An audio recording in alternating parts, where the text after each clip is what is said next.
And of course, Neil, they've been outstanding in recent contests between these two sides, and Neil's going out to do the toss as I speak. Now, Zane, I was just mentioned to you down there, can you see a lot of beanies? Because I was walking in with the throng with my wife and my oldest daughter, Charlotte, and I could not believe the amount of beanies. I'm like, oh, geez, they're getting soft up here.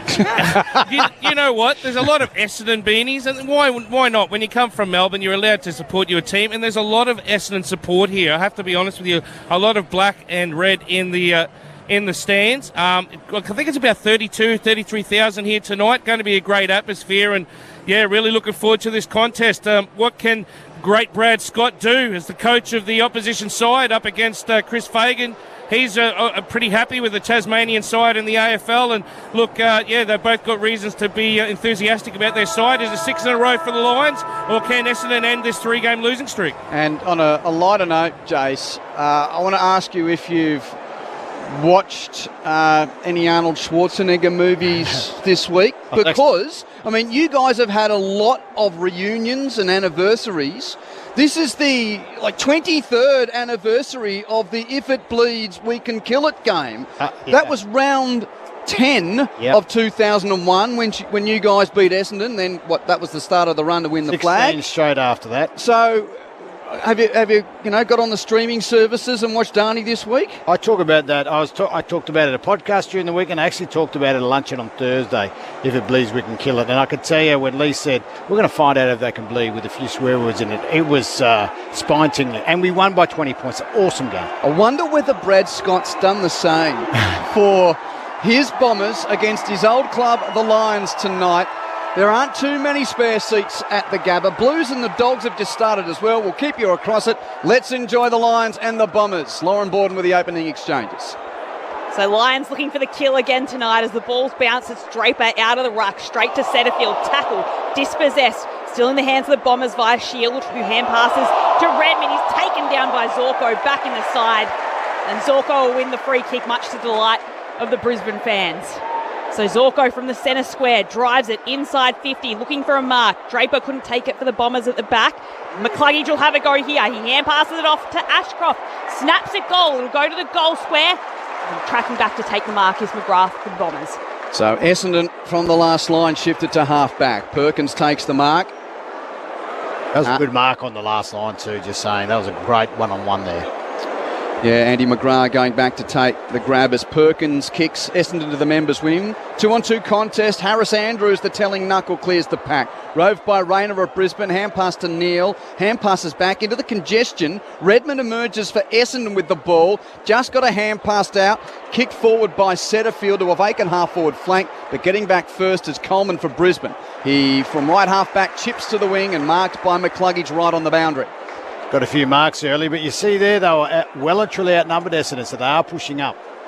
So no score yet after a minute played in the first term as McCluggage drives it down the wing. Up goes the mark from Joe Danaher against his former side, and in front of Redmond rises and takes the mark at half forward. Then he shanks the kick inside 50. It goes towards the right forward pocket from a brilliant mark. It goes out of bounds for a throw in 5 metres around from the right behind post. What a hanger, just up on Redmond. You got the fly. That's like Midnight Oil doing US Force's first song of the night. You can go home. Joe's done the whole show, the mark and then the clanger in the first couple of minutes of the game. He'll kick 5 now, you watch. Boundary throw in with Brisbane in attack. McInerney taps down to the front of the pack. Can't find an immediate rover. Setterfield dives in for the Bombers, lost it. Stolen by Rayner. He's under pressure. Tackled by Redmond. Somehow gave it to Zorko. Zorko hands it over his head to Neil, who snaps on goal. It pitches near the point post and then takes an off break and goes over and out of play. No score still through 2 minutes at the Gabba. Repeat entries and going out of bounds. Actually a good result, I reckon, gents and Lauren. So deep inside Brisbane's attacking 50. Ball's tossed in. Players dive on top of it. McGrath in there for the Bombers, waiting for the umpire to come in and toss it up with Dunkley. Coming up from the bottom of the pack for Brisbane. They tossed up 10 metres out from Brisbane's goal. Palm down into the hands of Draper. He just hurries a kick outside of defensive 50. Coleman's tracking back for Brisbane. He can gather it. Repeat, inside 50. Mark's taken by Neil. Hand pass to Zorko. He hand passes towards Ashcroft. Gets himself out of trouble and hand passes to Coleman, who skies the ball up to the goal square. No one from Brisbane can take it. Bombers' last line of defence doing well just to clear it over the boundary line as Shield chases it over.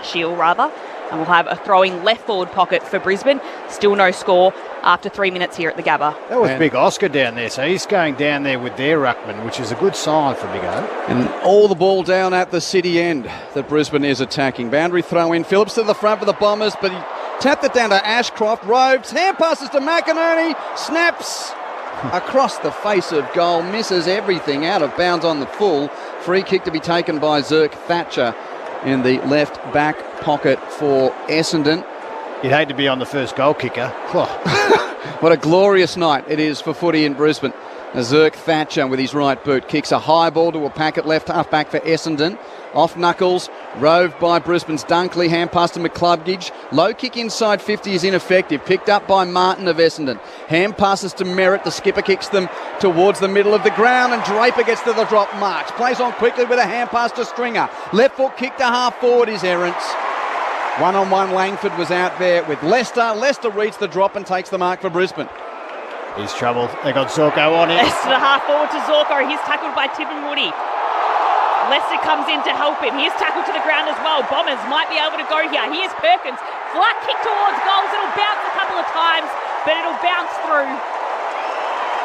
The first goal kicker of tonight is Perkins of the Bombers.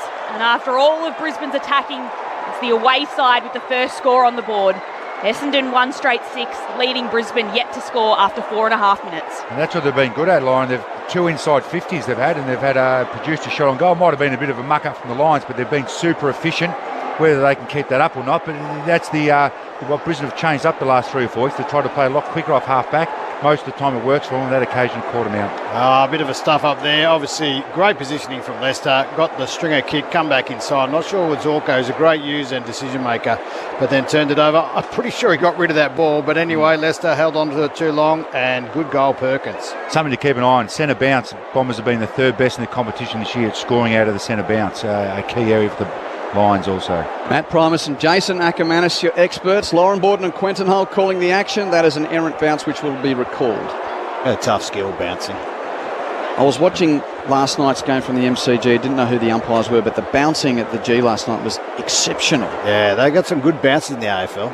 Yeah. Well, now this is tossed up. It's McInerney versus Phillips. Phillips roves, got a little toe to it, and it's hacked forward by the Bombers Setterfield. Deep to full forward, a 2-on-2 pack.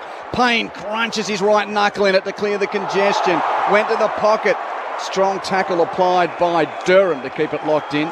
Not much of a chance for Berry there. Ball spills free, out of play. Boundary throw in the right forward pocket for Essendon. The Bombers with the opening goal. Brisbane yet to score. Their tackling pressure is enormous. Brad Scott will love that.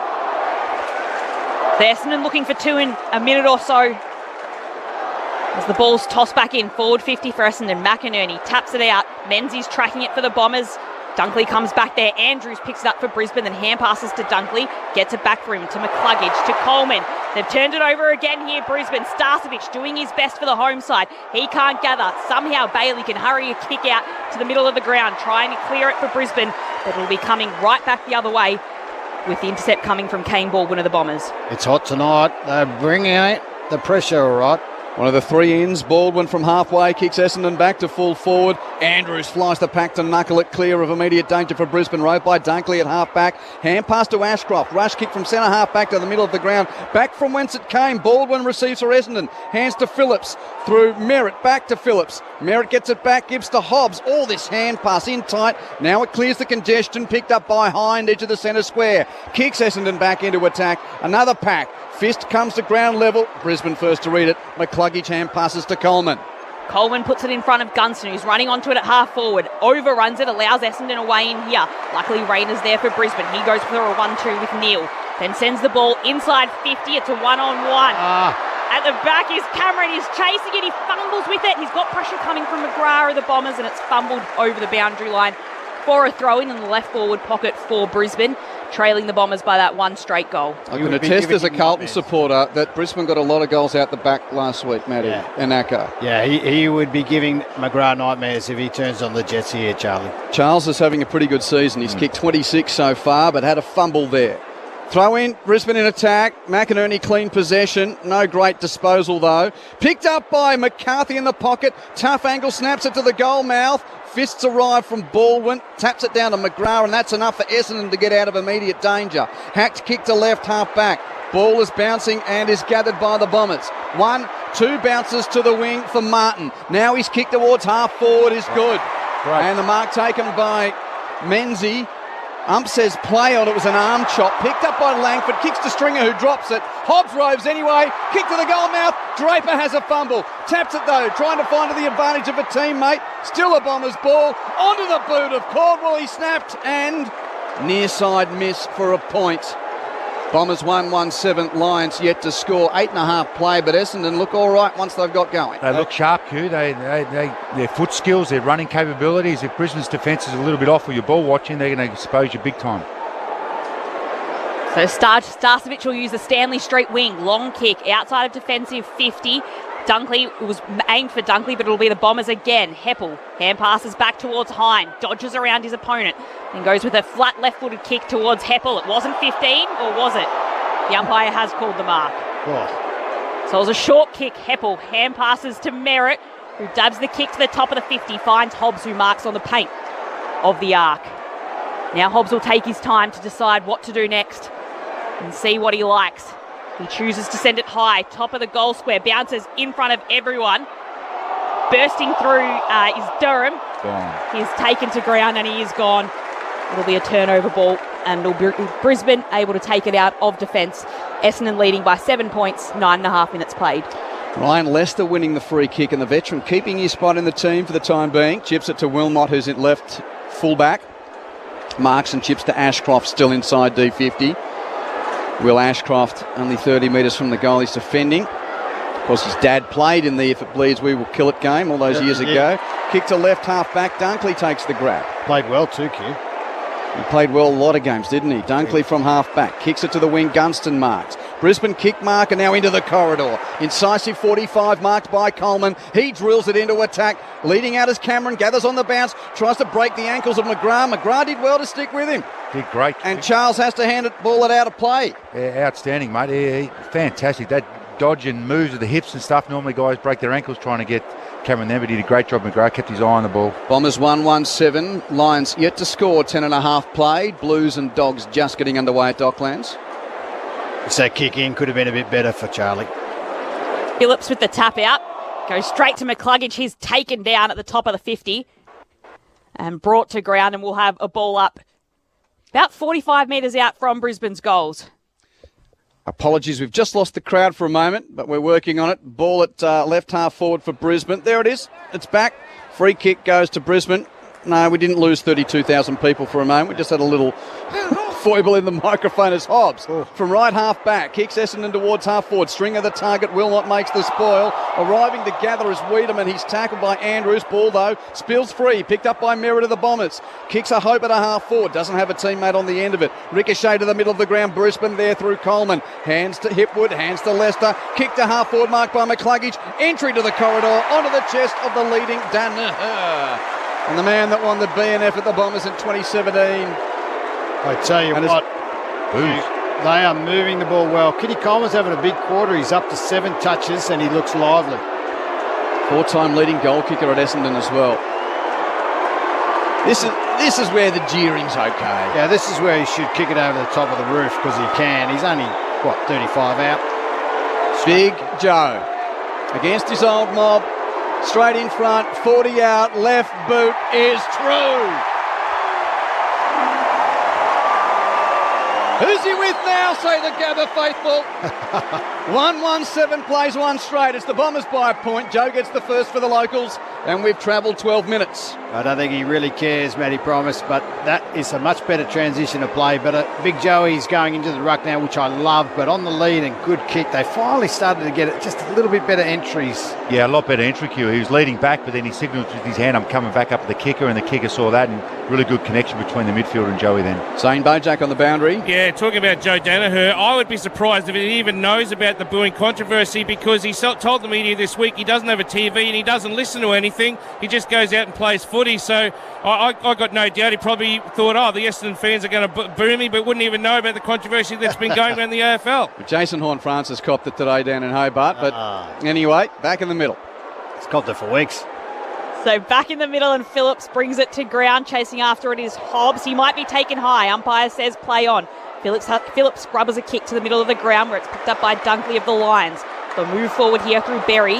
Hand passes to Neil, who keeps running, then kicks it inside 50. The only person back there, though, was Heppel of the Bombers, running forward to take the chest mark. He'll now switch it across to the opposite side of the ground in front of Hind. A few bounces, so he doesn't take the mark. He's under a bit of trouble here. Hipwood's putting on the pressure. Hind has to go backwards to Zirk Thatcher. He then goes into the middle of defensive 50 towards Setterfield. So Bombers taking a slow approach out of defence, leading by just 1 point, 13 minutes gone. This is what they do. They keep the ball off you so you can't get at them. Helps to defend the scoreboard against them, and also relies on their good foot skills. Chip to Redmond, chip to Martin, still inside D50, chip wide, back to Heppel. No one on him at right half back, chips it back into Redmond. That's 6 inside their D50. That one's a metre beyond. And this one to half forward. So that's 8 chip marks there at centre half back. Centrefield kicks it to left half back for Hind. Hind chips it to the wing, and he's got a man in Hobbs. Marks uncontested.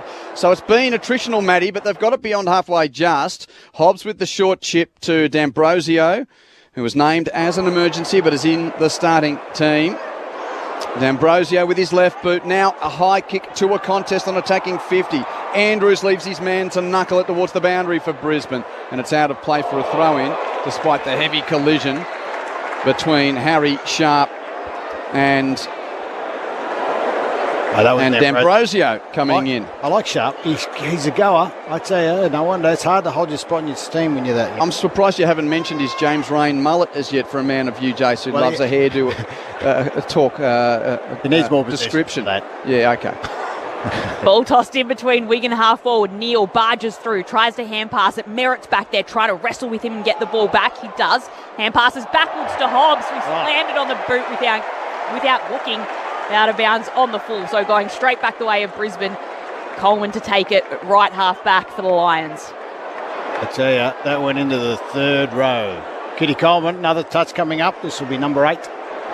Lights were on at Esplin Oval when I drove past a moment ago, the home of Morningside, where Kitty Coleman came from. Kicks to a pack on the wing again. Essendon at the fall. Hand pass, though, from Zirk Thatcher turned over. Kick forward by the Lions towards half forward. No one there off the boot of Dunkley and off a pack out of play. And we'll see a boundary throw in at right half forward. It's going to be a bit of an arm wrestle, I think, this quarter. They're all finding each other out, but the Lions they're just starting to get on top here. Jason Ackermanis with yours truly, Quentin Hull, Matt Primus, Lauren Borden and Zane Bojack at the Gabba. Boundary throw in. Neil tries to rove the pack, has a fumble or two, then gets jumped on by Merritt, and it's locked up. And the umpire says, holding the ball. Hatched it. Yep. Free kick, Bombers left half back. Merritt hand passes to Ambrosio on the Vulture Street wing. Then he goes to half forward. Up jumps Wiedemann. Can't take the mark. Ball comes to ground. Wilmot's there for the Lions. He kicks very close to our broadcast position here. A metre in from the boundary. It's Dunkley who can mark. So you don't get that close or Docklands or the G, Loz. You can almost pat his head from here. You certainly don't. Only at the Gabba. Rayner's on here. Dunkley moves it inboards to Coleman, who kicks down to Rayner. Half forward. Low flat kick going inside 50, bounces it in front of Gunston. Redmond's back for Essendon. Hand passes to Merritt, who slams the ball on his boot. It goes out, it goes towards Coleman. He couldn't take the intercept mark for Brisbane, and this gives Essendon a sniff through Phillips, who hand passes to Caldwell. On halfway, long kick to an open forward line. Great mark from Starcevic in the hole against Langford. Outmarked him pointlessly, did the Brisbane defender. Chips it to left half back where Berry takes the grab. He is a man that's rarely beaten Brandon Starcevic, one of the unheralded back six for Brisbane. Isn't he? He's super. Berry kicks long towards the interchange on the outer wing. Kept in by McCarthy. Hand pass ends up with McCluggage. Kick infield towards the edge of the centre square. Gathered by Rayner. Hand pass out the back to Berry. Lightning hands to McKenna. Another ex-Don from 60 deep. Kick to the pocket. Fly one handle but not the controlling from Gunston close to the boundary line. Out of play, boundary throw in, Brisbane in attack, Essendon in the lead, 1-1 to 1 straight. Meanwhile at Docklands, the Bulldogs 1-1-7 lead, the Blues 1 behind. Yeah, only him I think Payne is the only one in the comp now that hasn't been beaten in a one-on-one marking contest this year. It comes, bounces in front of the two rucks. It's the Bombers who can clear it out of their defensive 50 to the outer wing. Wilmot tracking it back, can gather uncontested and then kick it down in front of the Brisbane bench where the mark will be taken by Berry. I like Wilmot. She's a good player. Very strong in the legs, moves well. Berry now has to wait as well before he can launch the ball inside 50 to the left forward pocket for Brisbane. Again, the ball will bounce. It'll be going towards the goals. Can a Brisbane player get on the end of it? Not quite. It'll be Essendon who force it through for a rush behind by Zirk Thatcher. So just a minor score for the Bombers. Scores are now level, 1-1 apiece. Lauren Borden with Quentin Hull at the Gabba on this night where 32,000 thereabouts expected in as Redmond steps beyond the goal mouth and chips in. Mark taken by Baldwin, still inside defensive 50, just short of the paint at right half back. Looking towards the Stanley Street wing, kicks it in that direction. Leading option is Perkins, and he takes the mark, despite the attention of McKenna. Long kick from Perkins, from the wing towards half forward for Essendon. Again, it's Andrews with the knuckle in the contest. Roving is Berry for Brisbane. Hand pass to Starcevic, under pressure, hands it to Danaher. Shields there trying to hassle him, but Danaher gives to Lester, gives through hand. Ashcroft will now kick from half back towards half forward, but Zirk Thatcher to the drop, beats Gunston. Caught to play on Zorko, makes a tackle. Zirk Thatcher just gets rid of it, but it's a turnover to the wing, picked up by Ashcroft, the Brisbane. Hands to McCluggage, chip to half forward is marked by Rayner, just beyond his range. Strong hands. Yeah, he's a good mark. He's kicking a few goals today if he marks like that. Rayner doesn't go for goal, kicks for the pocket, looking for and finding Hipwood, who presents and takes an uncontested chest mark hard on the boundary, 35 metres out in the left forward pocket. Yeah, he's great, mate. The big fella, the 203 centimetre, very quick forward. This could test him though, but you never know with Eric. You can kick him from anywhere some days, as he does. I like what he's been doing, Matt and Naka, coming a bit higher up the ground, using that athletic engine. Left foot kick, Eric Hipwood. This is a tough set shot for him. Goes for it and hits the far behind post on the full. No score out of bounds on the full. It remains 1-1 apiece through 20 minutes. It's a bad result, but Eric, maybe you should just pass it on to the top of the screen. It was a drop punt from the pocket. I'm giving kudos to any forward that does that, Jace. Yeah.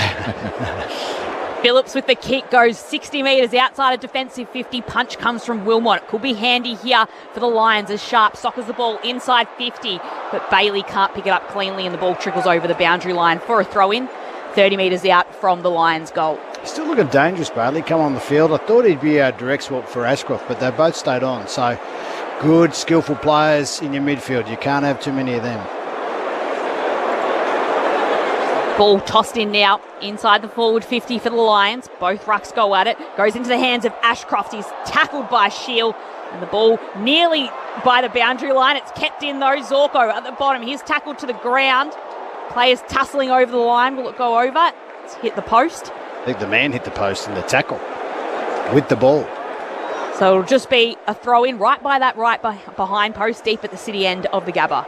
Bombers certainly hunting early here against one of the fancied premiership contenders from the boundary. Throw-in row by Neil of Brisbane. Hands to Ashcroft. Hand pass to Sharp on the boundary. Centering kick to the top of the goal square. Whistle. Brisbane free kick.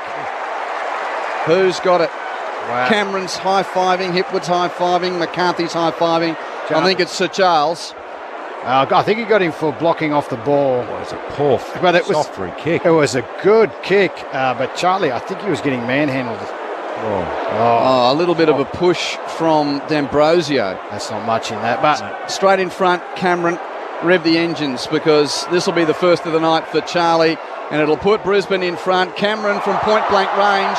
Yeah, you kick beauties from the pocket, but you can't kick a set shot. It is still a bad part of his football. That is a horrible miss from one of the leading forwards in the competition, and it will cost Brisbane a big game one day. It's a point, 1-2 plays 1-1. He's still got those in him, Matty. He still has, yeah, and he's improved his defensive aspects, but still got one of those bloopers every now and then in his game. So Redmond kicks it out to Stringer, who marks at half-back. Head down to Zane Bojack on the boundary. Yeah, Brandon Starcevich, he came off for the blood rule. He had some blood on his right knee. It's being patched up. He should be out there shortly. Hugh, I was getting ready for the song for Lawrence. Oh, look. She's been introduced to the song after. Yeah, I was thinking, get the song ready. But blood on the knee. Kicking from the pocket, do all that showmanship. It deserves a whack if you miss a set shot from straight in front. Yeah, that's what you get paid to do, Q. Get your craft right. So Redmond kicked it down the line. We'll now have a throw-in. Ball brought in at centre wing. And players will dive on top of the Brisbane player at the bottom of the pack. And it's sharp there. And Shields, who was happy to bring him to ground. So this time we'll have a throw-up. Centre wing, Draper hits it down to Shields. Kicks it to half-forward towards McDonald, Tip and Woody, but the intercept mark will be taken by Leicester at half-back. Chips it short to Ashcroft. Big quarter. This will be his 10th touch after last week. Very quiet. Chips infield on the 45 to Leicester. Takes the mark, kicks to the wing. Hobbs, oh, we had a look at Big O. And I suppose why not? But he didn't go, and O makes the mark for Brisbane. Hands off to Zorko. Kick inside 50's a roller. Gathered by McCarthy. Under pressure, hand pass to Hipwood. Tried to hand it to the goal square. It's swatted away from him by Phillips.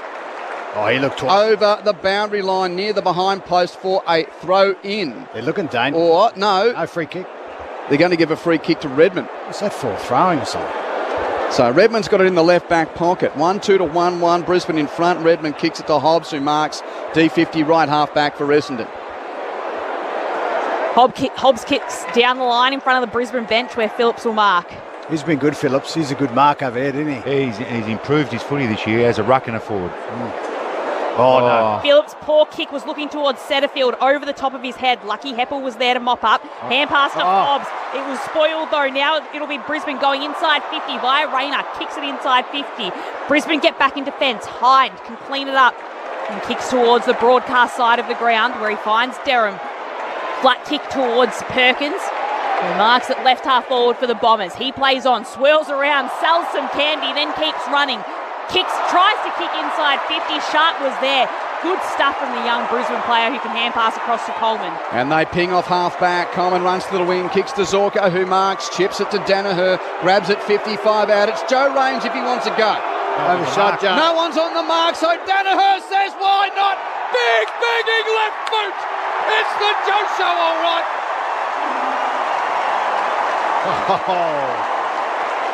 He's got two against the Bombers. Why would you not stand for Mark? 2-2-14. Plays 1-1-7, 25 and a half first term. Zane Bojack soaking it up on the boundary. Oh, that's got the crowd going here, Q. The Gabatoire's going off. Tell you something that's going on is Zach Merritt. He wouldn't want to play a game of poker. He was riding that kick. He was remonstrating with his side with each turnover. Fair income. He's almost like Craig McRae. He's just so emotional on the boundary line. Now he gets the chance to contribute, getting back out there after that awesome goal by Big Joe. Great goal. But what are they thinking? No one. They're one of the biggest kicks in the comp. Yep. No one is on the mark, Matty Promise. They're just too worried about trying to defend the goal square off that turnover. When a guy can kick the ball 60 metres, you've got to make him. Well, at least go back and have a set shot because he doesn't like those set shots. I was going to say they're looking dangerous, Brisbane, going forward. Yep. Well, Merritt's come back in the middle now to see what he can do for the Bombers. Phillips palms it down to Shield, turns around and kicks it to half forward for the Bombers, outer side of the ground. Right half forward, Perkins is chasing after it under plenty of pressure from Coleman against Perkins. And the pair see the ball over the boundary line for a throw-in, 55 metres out. Dogs with the jump on the Blues. 2-2-14 plays one behind. 5.5 left first term there at Docklands. Oh, that'll be a cracking match, that one. Your old mob? Yeah. Okay. My old mob for 4 years. 77 games. 26 minutes played in the first term as the ball's tossed in. Merritt gets on top of it, kicks towards the sticks. Can he sneak it through? No. Misses to the near side. So just a minor score for the Bombers. They're 1-2-8, trailing Brisbane 2-2-14, 27 minutes gone in the first term. She's Lauren Borden. I'm Quentin Hall. You're with ABC Sports Grandstand AFL at the Gabba. As Starcevich chips short down the corridor on the inbound. Andrews, the recipient. Looking left, looking right. Not quite sure what to do, Harris Andrews. Never seems hurried about anything. Kicks long to the wing. Gunston the target. Over the head of he and Zerk Thatcher. Takes a bounce and rolls out of play for a boundary throw-in. We could almost chuck it in ourselves from here in our position. Could have gone the other side, Harris Andrews. Obviously, they don't want to do that, but he had leaders coming at him, but poor option there from the big fella. I don't think Bruce Willis is boundary umpiring tonight either, Acker. He's got hair. Look at this bloke. He looks like he's 14. Boundary throw in through centre wing, Vulture Street side. Ruckman share it, Ashcroft Roves. Hand pass though ricochets to centre field of the Bombers. Quick hands through Durham and Shield, then hand pass out the back to D'Ambrosio. Kick to half forward. Stringer takes the mark in a contest. Plays on with a chip to the pocket, and he's got a target. Set shot coming up for the Bombers here. Perkins. It is Wiedemann, the demon who spent 7 years battling the 59 games at the strong Melbourne list, but now at the Bombers, Sam Wiedemann has kicked 11 goals this year. And this a chance to level the scores close to quarter time at the Gabba. The assignment's 40 metres out, 10 in from the boundary at left half forward, right foot drop, punt, close enough, but across the face for a behind. Brisbane 2-2-14, Essendon 1-3-9. 5 the diff, locals in front late in the first term. Well, Kitty's got it this time, but he just goes short. The pain. Unusual tactic here from the boys. Just easing the ball out of defensive 50, the Lions. Not long left to go in the first quarter as they lead by 5 points and look to hold on to it. As it comes out to half-back, it'll be going back, though, for the Bombers. Stringer kicks it inside 50, but no mark taken by Langford. Instead, it's McKenna who's taken the intercept mark. He kicks out wide, goes over the top of Danaher's head and out of bounds for another throw-in. 60 metres out from the Bombers' goal. We'll have it tossed in. 5 points margin Brisbane's way. That's the thing about McKenna. He's just got to hit those targets. That's not a difficult kick. And I doubt we'll get much further action with seconds ticking away. Boundary throw-in, give McInerney the tap. And the siren ends action in the first term at the Gabba. And Brisbane goes to the first break with a 5-point lead. 2-2-14, plays 1-3-9. Danaher kicking both of the goals for Brisbane and Perkins the goal for Essendon. That after, earlier today, Fremantle defeated Sydney by 17 points. Port Adelaide had a 70-point victory over North Melbourne, and the Demons beat the Hawks by 9 goals. Carlton Western Bulldogs, 3.5 minutes of playing time left in the first term there. It's the Doggies 2-2-14 leading the Blues 2 behinds. In the National Rugby League, there are 3 games today. Earlier on, South Sydney beat the West Tigers by 20 points to 0. The North Queensland Cowboys have just defeated the St George Illawarra Dragons. Final score in Townsville, Cowboys 42 over the Dragons 22. And they're just underway at Canberra Stadium where the Raiders are taking on Parramatta, and it's 2-2 early on there between Canberra and Para. In the Super Rugby Pacific today, the Hurricanes beat Moana Pacifica 71-22. The Crusaders Blues game, which is like Carlton versus Collingwood for New Zealand rugby, it's the big rivalry there. Crusaders got them 15-3. That is a big game, Crusaders Blues. So Crusaders winning it 15-3. 20 minutes into the first half of the game between the Tars and the Rebels. And the Rebels lead that one by 14 points to 0. But here, quarter time, it's Brisbane 2-2-14, Essendon 1-3-9. Hope you're enjoying Saturday night footy through ABC Sport on Grandstand AFL.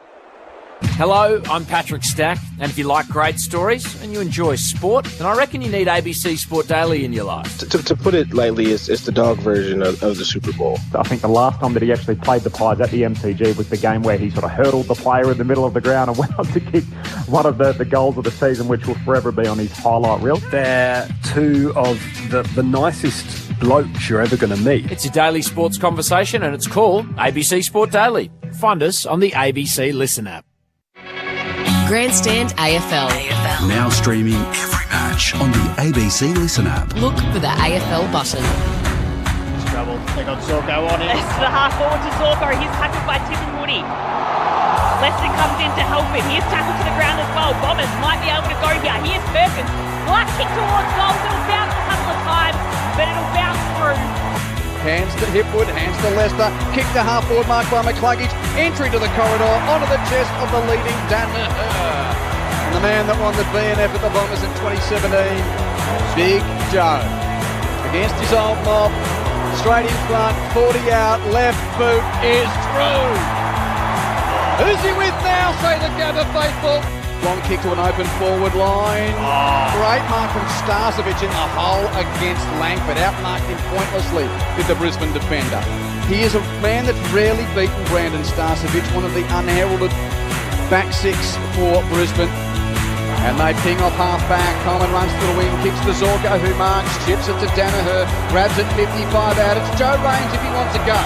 No one's on the mark, so Danaher says, why not? Big, begging left foot. It's the Joe Show, all right. The 2023 AFL season. On radio, ABC Sport Digital. and now streaming on the ABC Listen app. And I can hear the collective cringe of Bomber fans around the country. Welcome back to the Gabba. Quentin Hull and Lauren Borden calling the action. Matt Primus and Jason Ackermanis are your experts. Zane Bojack is the eagle eye on the boundary. And it's the Lions by 5 in what was a pretty tightly contested first term. 2-2-14 to 1-3-9. Matthew, Jason, your thoughts on the first half hour, if you please? Well, let Matty go first because he's got the pen out. He's got the pen out. I know he means business. Just contrasting styles. We spoke about how Essendon like to hold on to the ball a little bit more, and I think that's to protect the defence because the last couple of years they just played super fast and it looked good if it worked, but if it didn't, they got scored against heavily. So that's a change they've made, which then makes it a little bit harder for them to have high inside 50s, and Brizzy already up to 16 inside 50, so they're on target for a 60 plus, which I think in the end will hurt the Bombers. But on the flip side, the Bombers are trying to send Stringer up to the stoppages because they know that's a strength of the Lions. But on the flip side, the Coleman's just sitting back off Stringer, Acker, and you've mentioned him a few times, and he's up to 9 possessions there, and he's starting to give them a bit of round off half back. So if you want to do something, you've got to take away something from their strength there. And they've got lots of numbers between the arcs, making it hard for Brizzy, but I reckon if they can be a bit more direct, Brizzy, Acker, and attack the goal face a little bit more, I reckon they've gone wide on their inside 50s, attack the goal face, I reckon they'll be able to get that scoreboard ticking over a lot quicker than what they did in that first quarter. Yeah, definitely. I was mentioning before the game Will Ashcroft starting on, like he can't get a kick at Marvel, but he plays so well at home. He's been a little bit inefficient, but he's looked really lively. Kitty Coleman again. A ball user of Kitty's sort of skill level and his ability to just sieve him up. You don't really want to leave him too loose. No, interesting if they keep going with they're sending a half forward up to stoppages and letting Kitty be. Yeah. And the other thing I want to see, like that, all the small forwards look lively except for Charlie missing that soda. I love to see, someone like Rayner take some more marks because he's so good overhead. He does worry opposition teams, and if you could do that this quarter, outside the small forwards, it would be exactly what they need. Inside 50s, Brisbane's way 16-12. Overall disposals, just 6 more for Brisbane at 100-94. Contested balls, even at 32 apiece. Tackles, tight. Bombers 12. Lions 10. Individually, Ashcroft 11 possessions, Coleman 9, McCluggage and Neal 8. The Bombers led by Captain Merritt with 9. Hobbs and Phillips have 8. Redmond and Hind 7 apiece.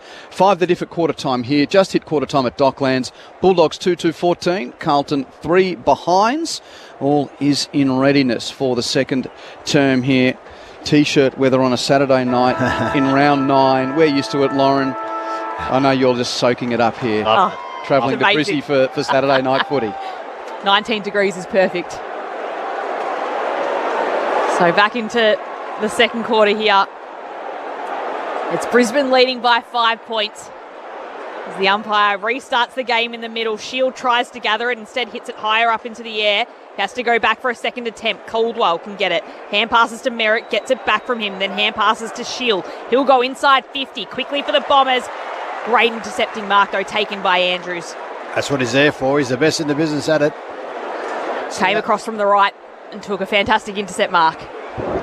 So Andrews then will kick to get Brisbane out of defensive 50 to Neal. Hand passes to Zorko. Out to right half back can find McKenna, who takes the mark at right half back. No change to the quarter time score. Still Brisbane leading by 5 points. 79 games for the Bombers. Connor McKenna for his new club Brisbane. Infield on the 45. Wilmot marks just forward of centre half back. Doesn't go corridor, transfers to the half-back flank. Andrews in a paddock. Takes the mark. Kicks to the wing to Dunkley in a paddock. He takes the grab, holds it up for the Lions. Chip to the leading Gunston. Spoil was made by Heppel. Gunston robes his own crumb. Turns and kicks to attack in 50, but Merritt in the hole for Essendon takes the mark for the Bombers. Chip pass to the former skipper. New skipper to former skipper. Heppel with the grab. Forward of D50 at right half back. Very conservative kick to the boundary for Shield, who takes the grab. Lion boots for Dylan Shield. Kicks a floater down the members' wing, marked by Hobbs, though, for Essendon. Fell in his lap. And Ben Hobbs taking a moment or two. Now called to play on. High right foot kick to a pack at half forward, and Payne comes in from the side. God is good. Takes the mark for Brisbane. A man from Noosa, nicknamed Baywatch by Acker, takes the grab. Chips it short to Dunkley. Hands it to Sharp. Sharp hands it to the wing. Half volleyed by Neal. Looks infield now. He burns a little kick along the turf. Gathered on the half volley by Zorko. Hands it to Dunkley. Dunkley burns a half volley at a half forward. Picked up by Sharp. Hand pass to Hipwood. 60 out. They've zigged and zagged. Now the entry from Hipwood to the corridor. Danaher! Got a hand. Couldn't take the mark. Rode by Baldwin of the Bombers, and they'll get out of trouble. Well, will they, Q? Baldwin kicks it. In comes Hipwood trying to clean up. He can keep the ball inside this forward 50 for Brisbane. Dives on top of his Bombers opponent. And Hipwood's done well for the Lions. Super effort there. The spoil and then the tackle. Didn't give away a free. He's ripped his jumper as well. So Zerk Thatcher with the rip jumper as Martin tries to come in there for the Bombers. Barging through, though, was Bailey, and he's taken to ground. So we'll have another throw up. 30 metres out from Brisbane's attacking 50, kicking towards the school end of the Gabba. Looking dangerous here, the small forwards. Draper palms it straight into Dunkley's hands. He can't do anything with it, though. Baldwin tries to get it out for the Bombers. He can only get it to Merritt, who has to go on the second attempt. Tries to kick it out. Stringer can gather. Just tries to go for distance. Kicks it to the broadcast side of the ground. Tip and Woody there was battling with Starcevic, and Starcevic wins the battle and wins the free kick. And right in front of the broadcast, our broadcast position, he'll get the free kick. Copped a welly from Waller. Starcevic there, right in the back of his head. That was more of an obvious free kick. Chips it short to Zorko. Long entry for Brisbane to a pack, and Danaher's allowed to fly and takes a mark. And the gnashing of Bombers supporters' teeth around the country continues. They'll be down to their gums by the way that Joe's going tonight. Who doesn't love playing against their old team, mate? They do. I like how they had the Hipwood was down there and Big O pushed down there. So they had three guys, two of them made a little block, and then Dano was able to float in and mark that virtually uncontested in the end. How's the set shot? 45 degrees to the left. Could go anywhere. The boos of the Bombers fans met by the cheers of the Lions faithful. Danaher has two. And now has 2 goals, 1. That was almost lucky to hit his boot, to be honest. It just missed the behind post. Joe's got 2 goals, 1. Brisbane by a kick at 2-3 to 1-3. Redmond with a chip to McGrath. Right back pocket for Essendon. And we'll go along the broadcast wing. Kicks to half back for the Bombers. In comes Starcevic. Got off his opponent, then took the mark. And it's McDonald Tippenwoody who's got to throw the ball back to him. So Starcevic just forward of centre wing will kick a long ball back inside 50 for Brisbane. Players will fly and the umpire will blow his whistle. Oh, Brisbane free kick. Oh, Eric for holding against Baldwin. Yeah, the Essendon defender turned his back, and that was a dead giveaway for the umpire then. Oh, they love that. With 4 umpires, they're seeing more of those. They used to miss them all, but they got that one. This could go anywhere too, Q, but he's a better set shot than Big Joey. I'll back him in. Little bit of left to right. So Baldwin back into the side and gives away the free kick to Hipwood. He'll have to kick from tougher than a 45-degree angle, 30 metres out. It's a soda. Dead set soda. He makes his approach, kicking towards the Essendon cheer squad. And he starts it left and keeps it left. It's killing me. You were trying the double jinx. I was. Hey. Oh, man. So just the behind. It's the Lions leading by 7, 5.5 minutes gone in the second term. Could be up by 30. You've got to be careful here, the Lions. You have too many shots. Eventually the footy goals will get you the other way here if they don't kick a goal here with some easy set shots. Matt Primus with you as Redmond kicks into left half back. Zerk Thatcher takes the mark for Essendon. That was a good kick in too. Still with his jumper ripped. Kicks it down the outer wing to a Pack. Over the back, Hobbs roves for Essendon. Hand pass to Shield. Left foot entry to attack for Essendon. And McInerney takes the mark. He nudged Draper out of the way. He's waiting for the push in the Mac call, but gee, you got to really shove him to get a free kick like that these days. McInerney with the mark and a booming exit long towards the interchange gates on the outer wing. Heppel 2 bites as he flew front of the pack, couldn't take the mark for the Bombers. Shield arrives though to Rove, hands it back to Heppel, hands to Caldwell. Kick to the centre of the ground where Hind has time to drop the mark, regather. Hand pass behind him to McGrath. McGrath back to Hind, but they're still on halfway. Inside to McGrath, outside to Hind. Hands left and right, and Hines has a fumble. Now picks it up and gives it back to guess who? McGrath. He hands it around the boundary line to Martin. Martin is tackled by Zorko. Martin didn't have an intent to keep it in. Free kick, Brisbane. And Dane Zorko takes it quickly with a chip to Sharp. So let's head down to Zane Bojack on the boundary. Yeah, Brandon Zirk Thatcher's not the first Victorian to come up here to Brisbane and wear a singlet in these winter months. He's going to need a new jumper, wouldn't he? Surely, as that one just dribbles out of bounds on the 50. But I tell you, Hind is quick. Charlie and Hind, I'd love to see them in a foot race. Charlie mowed him down, but too good then, Essendon. 2-1 there, Brisbane. Just a little bit slack on the defensive tackles. We'll have a throw in 55 metres out from Brisbane's goal. With Phillips and McInerney in the ruck. Phillips with front position just picks it out from the ruck. McInerney puts some pressure on him. Then it goes back to Perkins for the Bombers, who kicks away to centre wing. Hobbs couldn't collect for his team. Stringer's there. Hand passes to Merritt, streaming through the centre squares. Kicks inside 50, looking for Langford. Just can't mark in front of Leicester. Holds on to the footy, tries to get a kick away. He's dispossessed of the footy. Umpire still says play on, and it'll be Brisbane now, moving it through the centre of the ground. We'll go inside 50 here. Into the hands of none other than Danaher. He doesn't want to go and kick for goal from 65 metres out. Instead, Danaher, though, spots a teammate and spots his former captain, Zorko. He was down there for a while. He snuck in behind the defence. Joey just thought, I'll have a shot here, and then he turned around, and Zork still at 30 metres, Matty Proms. He's a good kick. Come on. Come on, Zorks. One of the best kicks, if not the best right foot kick in the team. 45-degree angle, 30 out. Come on, man. Zorko with one of the quickest recoveries from a hamstring injury. And again, he sprays his kick to the left. You're sacked, Acker. Seriously. I've got to go down there. It's goal kicking. Fair dinkum. So 3 straight behinds for Brisbane to start the second term. They're leading by 8 points. Bad kicking is bad football. Zane Bojack on the boundary. Yeah, Dyson Heppel's just walking around the boundary line at the moment. He had blood on his right knee as well. Don't know what's happening there. Everyone's getting that injury tonight, but the doctor's fixed it up and he'll be out very shortly. Bit of carpet burn. The lead's 8 points. Probably could be 3 goals, to be honest. Should be. They're really struggling to get past Payne and Andrew here. Essendon, every time they kick it down, they're rebounding the ball. Zirk Thatcher balks his way around Hipwood from left half back. He kicks the Bombers out to the wing off a pack and out of play for a boundary throw in. Score check at the Gabba. It's Brisbane 2-5-17 to Essendon 1-3-9. We've travelled 9 minutes of the second term. Meanwhile at Docklands, the Bulldogs 2-2-14 to Carlton 4 behinds. Call available on the ABC Listen app. Just look for the red and blue AFL button. Boundary throw in. Give that tap to McInerney down to Ashcroft, but in tight confines, wrapped up by Stringer, no clearance, and a ball up called. Got a big quarter, Ashcroft. Start on the bench, but look out for him to fire here.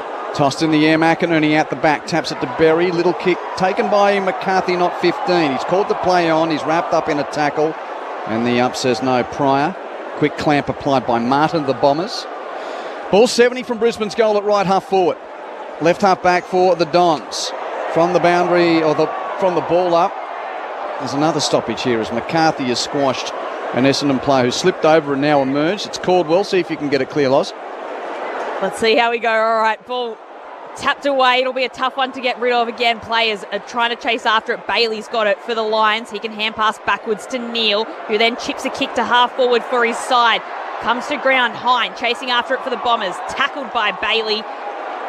And the umpire just waits a second before coming in, crossing his arms, and he'll throw the ball up 45 metres out from Brisbane's goal. Looking dangerous, Bailey. McInerney just picks it out from the ruck, then hand passes it towards Bailey, who has it. Then he's dispossessed as he's spun around. Setterfield there for the Bombers. Hand passes to Redmond. Hand passes to Hobbs. Bombers under trouble here at the top of the 50. D'Ambrosio fumbles the ball. Neil could run in for Brisbane. He can't do anything with the footy, and now the Bombers might be able to get away here via Martin, who goes to Hobbs, then back to Martin. And Martin hand pass to half forward to Setterfield. Kick to the pocket. It bounces for Langford. He's hard on the boundary, 40 out. Doesn't kick for goal. Centering ball. Stringer protects the drop, and his body was too big for Kitty Coleman. And Stringer takes the mark, falling back with the flight, 15 metres out, just to the left. Well, this will hurt, wouldn't it, Matty? They kick one, not a lot of entries. The Lions, 3 misses, easy misses. He's setting up for the right-footed snap punt, albeit from 20 metres out, Jake Stringer. 13 goals so far this season. Executes the snap punt with aplomb, and the Bombers get their second. And despite everything Matt promised, it's only 2 the diff here. Brisbane 2 goals 5 to Essendon's 2 goals 3. Inside 50 to Brisbane is 23 to 16. Well, they do a great job of they're still persisting with setting up their forward around stoppages, Essendon are, which has given a free to Brisbane's back, which is making it hard for them to score. But they're really denying Brisbane easy ball inside 50. So while the numbers look good inside 50s, Q, there hasn't been any really easy ball. Some shots that they should have kicked.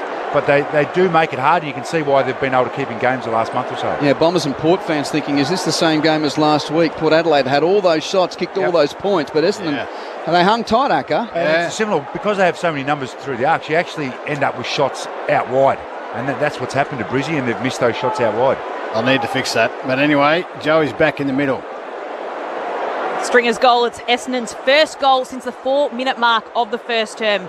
As play restarts in the middle, Phillips can hand pass across to Shield, who just hand passes into space where running Dunkley can pick it up for the Lions. Hand passes it across to Ashcroft. What a kick down the line. Puts it in front of his teammate in Danaher, who can collect, then hand pass to Bailey. Half forward, gets the kick away quickly. It was under pressure and it's out of bounds on the full. So it'll be an Essendon free kick, 35 metres around from defensive goal in the hands of Andy McGrath. Former number 1 draft pick. From left half back long to the wing. Phillips at the front for Essendon. Couldn't mark but controlled it down for Shield, who roves. Hand passes under pressure to Durham near the boundary line. Keeps it in just. Kicked forward by the Bombers to half forward. McDonald tipping Woody, taps it to his own advantage and gathers. Hand passes, he's got to run it. The kick goes inside 50.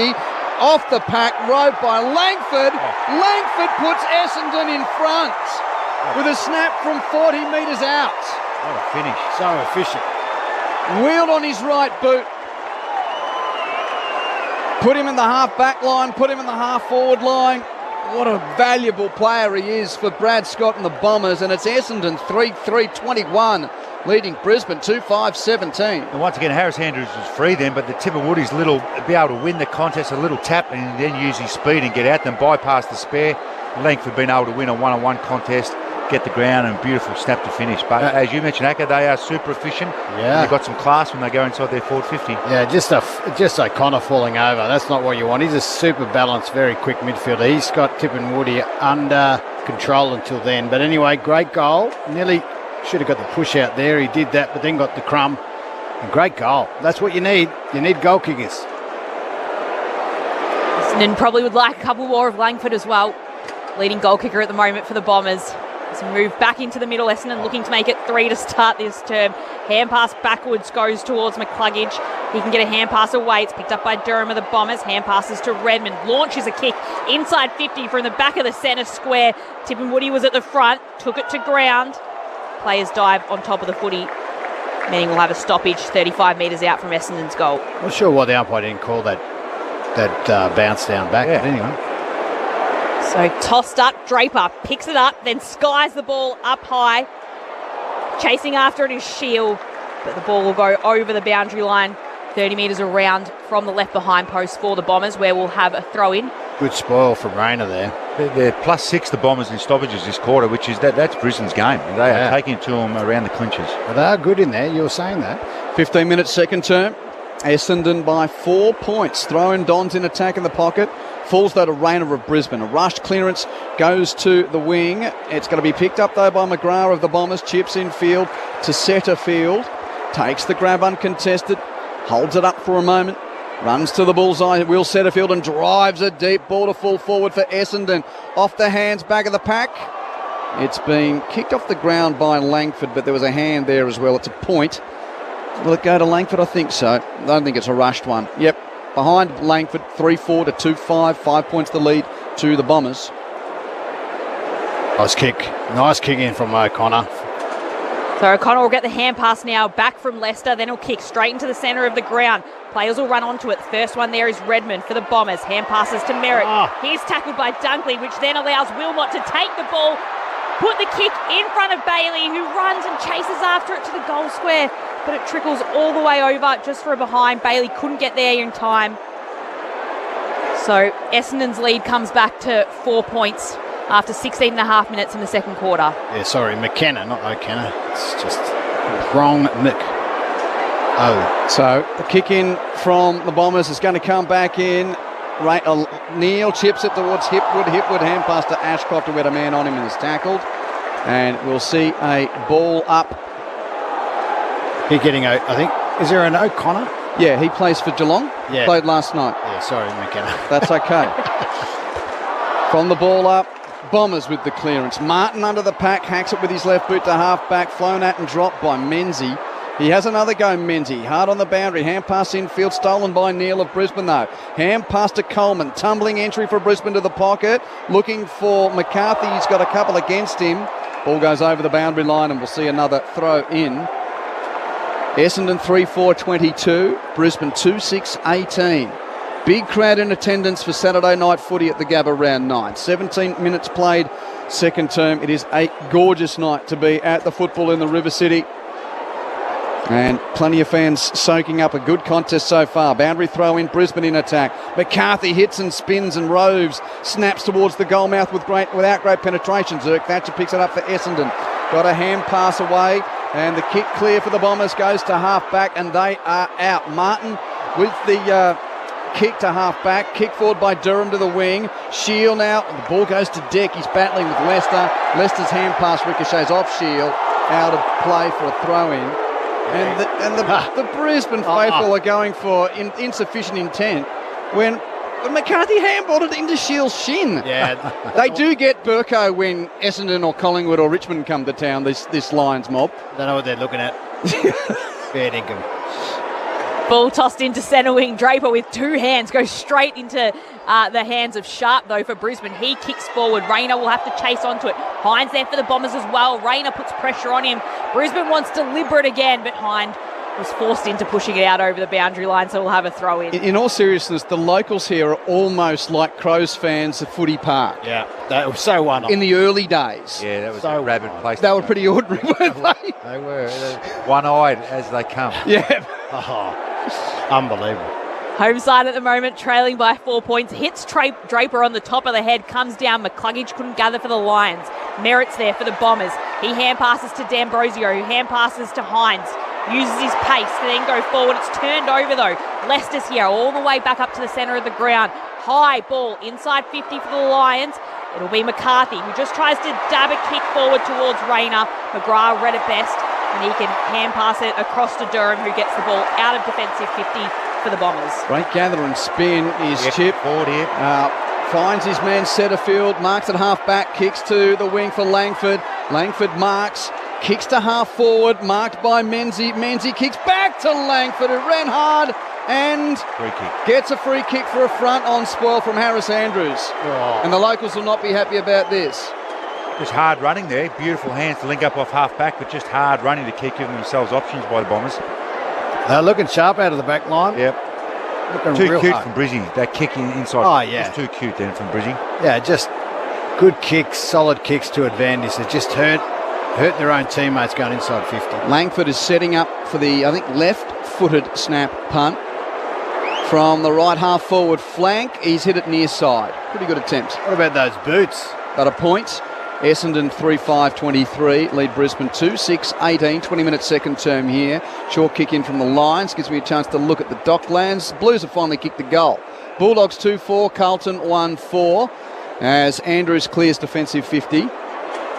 He heads towards Dunkley, who juggles the mark just before the boundary line, where Zane Bojack is. Yeah, Langford came out of that marking contest just before he took the attempted goal. He's got a bit of a problem with his right hand. Be interesting to see if it causes him to come off. Keep us posted, Zano. Important player for the Bombers. So Dunkley went down to Durham, kicked short to him, and Durham went longer. He kicked to half forward where players all went up for the ball, and it spilled out right on the junction of the boundary line and the 50 for Brisbane. Well, he's got the bright orange boots on. You see Shield with the bright green yellow ones. I remember when I wore yellow ones, you thought the world was going to end. It was like so outrageous. But these days, no. Anyone can wear it. You're a trendsetter, Jace. Oh, no. Me and Dermy. Did you get your legs waxed before the grand finals, though? Like the great Dee Brereton did in those days? I think I shaved, yeah. Okay. Really? Yeah. Did you? Yeah. You're not a cyclist, are you? Ball's rumbled back over the boundary line for a throw-in. Well, I mean, that's more interesting than the ball going back out of play for a moment. Well, when I would get those really bad rashes from the ripping on the... Oh, yeah. Yeah, so waxing, no good. Okay, you didn't like the Elastoplast wax, so you went with the ones in the shop. Boundary throw-in, half forward for Brisbane. McInerney taps it down, but no rover for Brisbane. Caldwell sharked the pack. Kick to the wing on the head of the pack. No mark. Ball to the foot of... the Willing, and it's Stringer playing tackle to lock it up there on Brisbane's Andrews. Score check, 4 points to diff, 3 goals 5, so 5 points to diff, 3-5 to 2 goals 6. Quick entry from Brisbane. Hipwood spoils it away from Zerk. Thatcher can't row. Picked up by Setterfield of the Bombers. Hand pass to halfback, stolen by Brisbane's Ashcroft though. Hands it to Zorko. Handed it over his head to Hipwood in the pocket. Doesn't go for goal. Kicks to the opposite side. And McCarthy uses his right hand to conjure a beautiful mark. He doesn't want to go for goal either. So you've got a key forward not going for goal left forward pocket. Key forward not keen on going for goal from the right forward pocket. Who's going to take the responsibility? Yeah, Dunkley said, nah, have a shot. Although he did have McGluggage in the goal square coming towards him, just didn't see him. But anyway, he could probably kick this after they missed those sodas. Used the left side of his body to protect the drop for his right hand to cradle the mark. 2 steps infield, left foot, snap from Link into the near post for a behind. Another shot from a tight angle, though. Yeah, he's looking really lively, though. I think we'll see a couple of goals from him tonight. Brisbane 2-7 to Essendon's 3-4. Sorry about that. No, you're right. McKenna, 50. So it'll be a 50. I think it was from stepping over the line of the mark. So Heppel will be marched 50 metres further. The back of the goal square. He chips it to McGrath. McGrath will go wider still to the broadcast side of the ground, where he can find Zerk Thatcher, who marks in space, then goes over the top of Sharpie's opponent and finds Baldwin, who takes the mark. Baldwin will kick it to the top of the 50. McDonald, Tip and Woody all in space, 45 metres out, 2 metres in from the boundary line though. Well, if you want to have him shots, have him from out there. That's such low percentage. I'll be interested to see what he does here. He'll probably lay it up to the top of the goal square. He's looking around. You can see his eyes darting. He pretends as if he's making an approach to goals, and then he does exactly that. Squares up the ball. Wiedemann's there for the Bombers. He can take it, then he's taken to ground. And it'll be incorrect disposal against Wiedemann, which means the ball will be going Brisbane's way into the hands of Payne.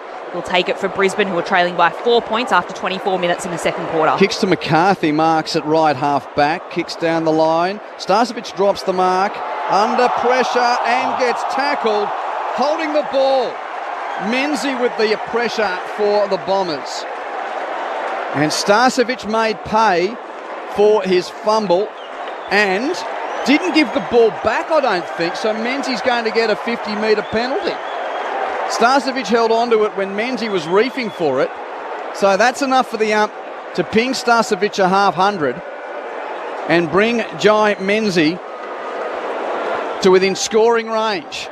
I think they'll get a spray at half-time, Brisbane.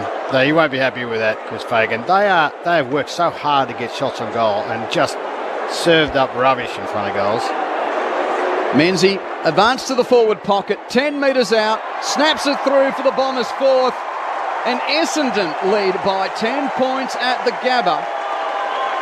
4 goals 5, 29, leads 2-7. 19, Jason Ackermanis and Matt Primus. Kenneth just kicked the ball away. Did he? The ball dropped on the ground and he just kicked the ball away. It was just a complete brain fade.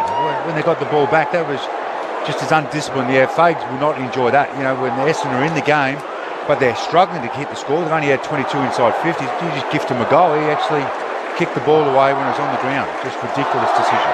Well, we'll have to. I mean, this is the whole point here. They're so efficient going forward, and then you give them a 50. It's the last thing they need. I think Brisbane have just got to work out their ability for their midfield to get to the forward line. Watch it here on the replay. Oh, the replay here. Starcevic goes to ground. Watch him here. McKenna. Oh, not much in that, but yes. He still did that. You're not allowed to do that. Ball back in the middle, and the Bombers are on again here. Phillips down. Here's Caldwell. Kicks it to right half forward. Mark taken by Hobbs. Just settles himself a little until he launches inside 50. Pack flies. So does Draper. He can't take the mark. Then players dive on top of the footy. And Essendon will be pretty happy with where it's sitting at the moment. 30 metres out from goal, where we'll have a ball up. Bombers leading by 10 points as we head into the dying stages of the second half.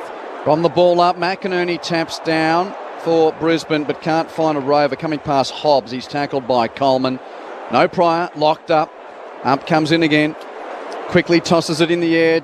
Don's deep in attack. Draper palms down to Stringer. Tries to burst through. Starcevic made a good tackle. Ball free. Play on. Setterfield hands it to Hobbs. Hands it to Merritt. The skipper has a snap. It's across the face. Pitches in the opposite pocket. Well, doesn't pitch in the end because Andrews gets to the drop to take the mark for Brisbane. Deep at left, full back. 27 minutes, second term. Essendon by 10 points as Andrews chips infield to Coleman. Coleman marks, kicks across the face of goal to McKenna. McKenna, yeah, not like his brother O'Connor. McKenna kicks long to the wing for Cameron. Marks just defensive side of centre wing, Stanley Street side, in front of the interchange. Kicks infield to Starcevic, so no free-flowing burst from defence for Brisbane here. Starcevic on the right half-back flank receiving that chip pass from Cameron, and Starcevic goes short as well, conservatively to Neal. When do they release the hammer here, the Lions, holding the ball defensive side of halfway? Well, here's the kick to the contest, long down the line from Neal to half forward, and Zirk Thatcher flies, as if that ripped shirt's become a cape. And he takes the mark at left half-back for Essendon. He's joined the aircon jumper he's got going on there. There was something flapping at the back. I thought it was a cape for a moment, Chase. So Zirk Thatcher, though, turns it over with the long kick down the wing. The McInerney taking that intercept mark quite easily in the end. But again, it's Brisbane going slowly. McInerney just chips it forward towards Ashcroft. Will go slightly further inboard towards Andrews. So Brisbane without a goal in this second term. Just a 2 to Danaher as Andrews goes to half forward. Phillips punches it away. Zorko tracks it back over the boundary line, where we'll have a throw in. There's that rule again. Deliberate. That's deliberate. So ball will be tossed in 55 metres out from the school end of the Gabba. The direction in which Brisbane's kicking. Trying to get one late goal for this term. Neal from the pack. Hand passes to McCluggage, goes towards the goal square. Mark can't be taken by Cameron. He drops it. Hipwood keeps it in. Cameron spins, grabs the ball, kicks towards goals. Doesn't go far. Bombers might be able to clear it out of defence here. And the clearing kick will come and it'll go all the way to half-back for the Bombers. But that's all they needed was that distance to get them out of a bit of trouble. As the Bombers lead by 10 points. 29 minutes gone in the second term. Outstanding McGrath then. 3 efforts on Charlie Cameron to get the ball out of his back 50. Oh. Well, Brad Scott's brought some hope back to the hangar, and there is hope at half-time at the Gabatoir with the siren sounding to end the second term. And it's Essendon who lead Brisbane at the break. A Brisbane team that in home and away football since the start of 2019 have played 44 games for premiership points and won 40 of them. Essendon, one of the 4 teams to have pipped them. That was in different circumstances last year when the Lions were racked by COVID. But a positive start for Essendon at the Gabba, and they take a 10-point lead to half-time. Bombers 4 goals 5-29 to the wasteful Lions 2 goals 7-19, and that term Essendon kicked 3 goals 2 to Brisbane's 5 points.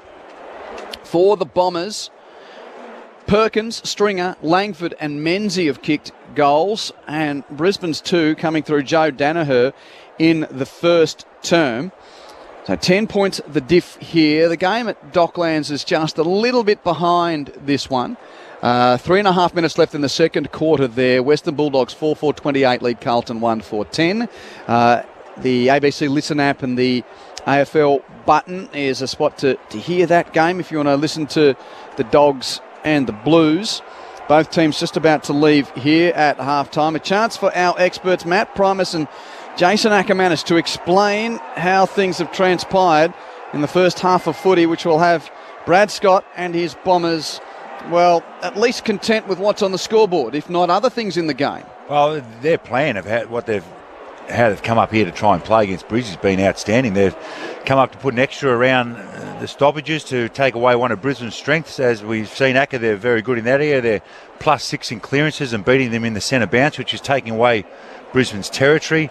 They're equal on contested possession, where normally Brisbane blow teams away. So they've been able to arm wrestle and win that area, one of Brisbane's strengths, and then they're getting them on the outside with some beautiful kicking, some handball link-up, and they've got a dangerous forward 6. Even though they've had limited opportunities, they're down by 10 in inside 50s, but they're super efficient in there, and Brizzy let them off the hook in the first 15 minutes. But if you don't take your chances, you know the other team will, at some stage in a quarter, will have their opportunity. So full credit to the way Essendon are going playing. They're taking away a few strengths from Brisbane, but I reckon there's still a lot to grow from Brizzy, and I'm sure Fags, one, will set up. I don't reckon they're going hard as they normally do at the ball, and they're not playing direct enough, which is a little bit Essendon making do that, but I reckon that'll be one of the messages Fags will give Brizzy at half-time, Acker. 9 scoring shots apiece. I think the other thing Fags will be disappointed about is not just what you were talking about, how we're not going hard enough for it, but it's just the numbers around the contest. Essendon look like, you look at the white shorts, they look really energetic. They're getting out in the open. They're getting guys out by themselves. Their game plan's working well, but as you mentioned, efficient kicking, efficient inside forward 50. Now, when you have 3 shots down here, all makeable, I won't say they're absolute sodas. They were slightly difficult, but it's disheartening when you're a player. You get it in there, get it in again there. Your forwards who are paid to kick goals. These aren't midfielders missing, though. They are paid forwards who do this all week, every week, and that's really disappointing. Everyone around the lines is doing their bit. They're pretty good across the board. The Essendon footy team has just been, the only word I've got is efficient. They've got one, obviously 50 metre. I think they might have got 2, but they've got a couple of easier shots on goal, but they're kicking them. As simple as that, they're kicking them. And their intent, Bombers' intent to get after Brisbane when they don't have the ball, which had been missing the last 2 years, and cost Ben Rutten his job. That intent is super, and Brad Scott's definitely instilled that into them over the pre-season. You'll be happy with that. Look, they got a lot of upside, Brisbane, no doubt. Yep. Kicking 2 goals and a half at their home patch is off nothing 32 like inside 50s. Yeah, off 32 inside 50. Normally that is a 5, 6, 7, 8 goal kind of turnaround. So he'll be disappointed, but I think what he will say, Q, is he will say, boys, look where we're having the shots. Let's not stuff around. I mean, yeah, you go wide over time, but we've got to be able to have better shots, better looks at goal, and it's just not happening in that first half. So 5 wins in a row for Brisbane, 3 losses in a row for Essendon, but it is the Bombers leading at half-time. That scoreline again, 4-5-29 to 2-7-19. So Essendon turning around a 5-point quarter-time deficit to be 10 in front at the half. Still about 90 seconds left at Docklands. Low-scoring first half there. Doggies lead the Blues by 3 goals. Western Bulldogs 4-4-28 to Carlton's 1-4-10. If you missed the scores from earlier today, the close one was the surprise result at the SCG. The other 2 were blowouts. Fremantle beat Sydney by 17 points, 16 goals, 7, 103 to 13, 8, 86. So good hit back from the Dockers. After, we saw them a couple of weeks ago here, went home, won, and then to win in Sydney where they don't win often. That's a very good result from the Purple. They looked all right when they're up here. They're just a little bit sloppy. Yeah. Port dusted up North Melbourne at Bellerive Oval. 70 points the margin there. The Power, 20 goals, 15, 135 to North's 10, 565. And Hawthorn kicked only 9 points in the first half against the D's. But, put a bit of respectability in it in the end. It was a 9-goal margin for Melbourne. 15-13, 103 to the Hawks 7-49. Around the other codes in the National Rugby League today, South Sydney beat the Wests Tigers by 20 points to 0. North Queensland defeated St George Illawarra in Townsville. Final scoreline, Cowboys 42, Dragons 22. And currently at Canberra Stadium, second half's just begun there. The Raiders 8, lead the Eels 2. Super Rugby today, Canes over Moana Pacifica 71-22. The Crusaders beat the Blues in the big derby there between North and South. Crusaders 15, Blues 3. I know the Highlanders are sort of south-south, but North Island, South Island, you get the drift. 15-3, Crusaders over the Blues. And half-time in the Australian derby between the Waratahs and the Rebels. And it's the Rebels 17 leading the Waratahs 14. So lots of sport as ever around the place on this Saturday night. Glad that you're with us, hearing it all happen on ABC Sport, where it's half-time at the Gabba. Auskick kids are out there having a kick around. Gorgeous night for footy. Around 32,000 fans in the house. And here's an upset on the cards here. It's Essendon leading by 10 points at half-time. Stick around. We'll be back after the latest from the ABC Newsroom.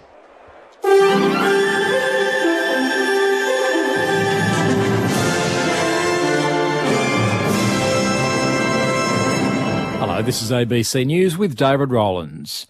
2 men have been arrested in Melbourne after a protest organised by far-right groups on the steps of Parliament led to violence. Roseanne Maloney reports. Neo-Nazis organised the protest against immigration policies on the steps of the Victorian Parliament today. Violence soon erupted when projectiles were hurled between protesters and a large crowd of counter-protesters. In a statement tonight, Victoria Police said hate and prejudice had no place and acknowledged the damage anti-Semitism can cause. Police say a 30-year-old man from Doreen in Melbourne's outer northeast and a 20-year-old man from Werribee in the city's west have been arrested and are assisting police with their inquiries. Federal Trade Minister Don Farrell is flying back to Australia after a 2-day visit to China, saying there's positive momentum in relations between the two countries. Senator Farrell met with his Chinese counterpart to discuss issues including trade, biosecurity and investment. The plight of 2 Australians detained in China was also raised.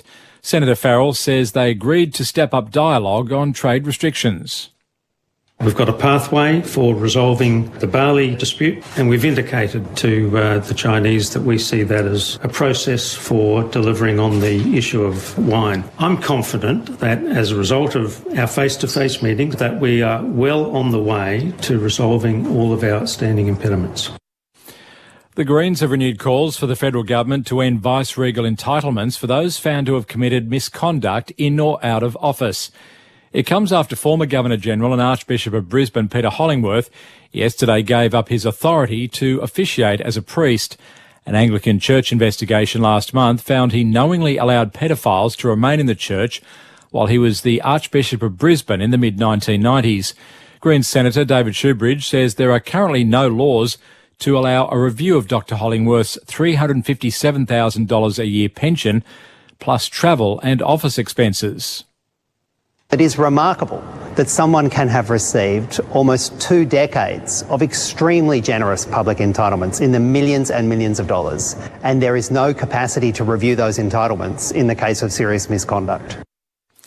Thousands of people have turned out for a Stop the Stadium rally in Tasmania, seeking an end to the plan to build the arena. More from Selena Ross in Hobart. So we're on the lawns in front of Tasmania's Parliament House, and thousands of people have gathered here to protest against that stadium. And one of the biggest reasons for people's anger is that price tag of $715 million, particularly when the state is in the midst of a housing crisis and also a health crisis in terms of waiting lists in hospitals for surgery, waiting times in ED and things like that that are just blown out and have been doing so for many years. There's also anger around transparency of the decision and how the government has gone about securing that deal with the AFL and with funding from the federal government as well. Russia has unleashed another wave of airstrikes on Ukraine as Ukrainian forces make gains on the ground in the east of the country. The BBC's Hugo Bachega has more.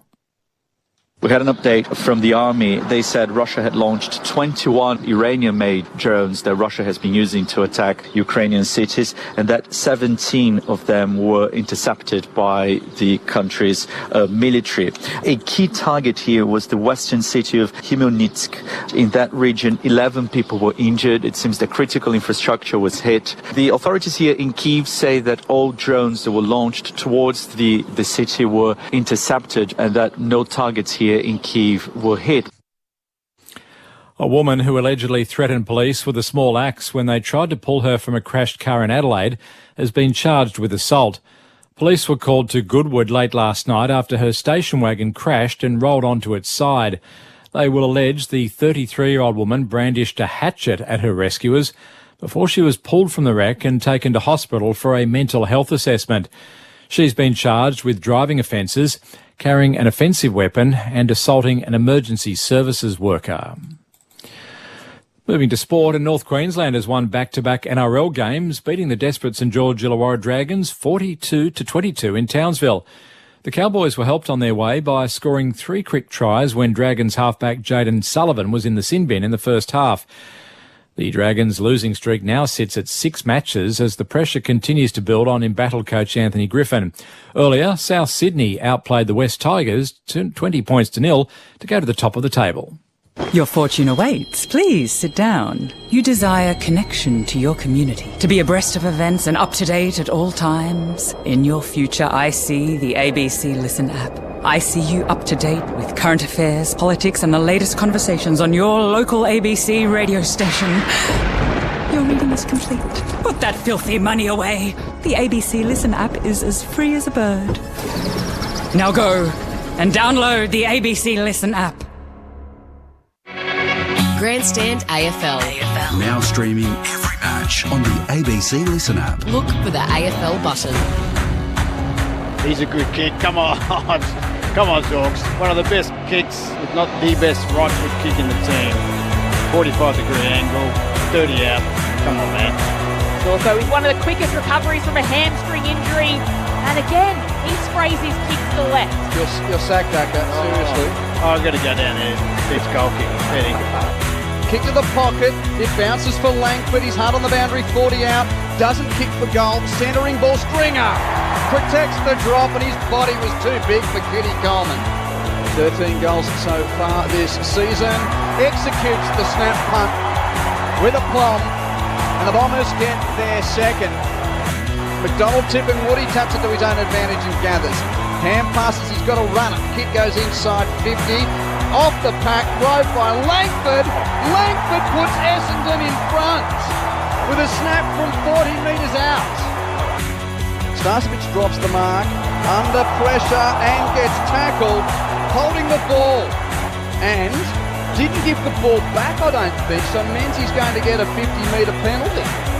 Menzies advanced to the forward pocket, 10 metres out, snaps it through for the Bombers forward, and Essendon lead by 10 points at the Gabba.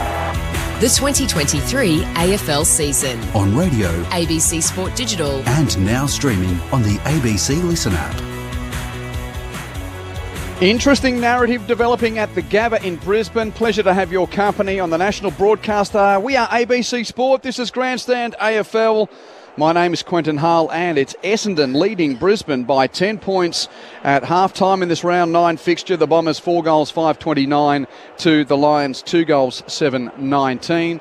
We've hit half-time at Docklands, low-scoring affair there. The Bulldogs lead by 3 goals in a game where 5 goals have been kicked in the first half. Under the roof. Doggies 4-4-28 to Carlton's 1-4-10.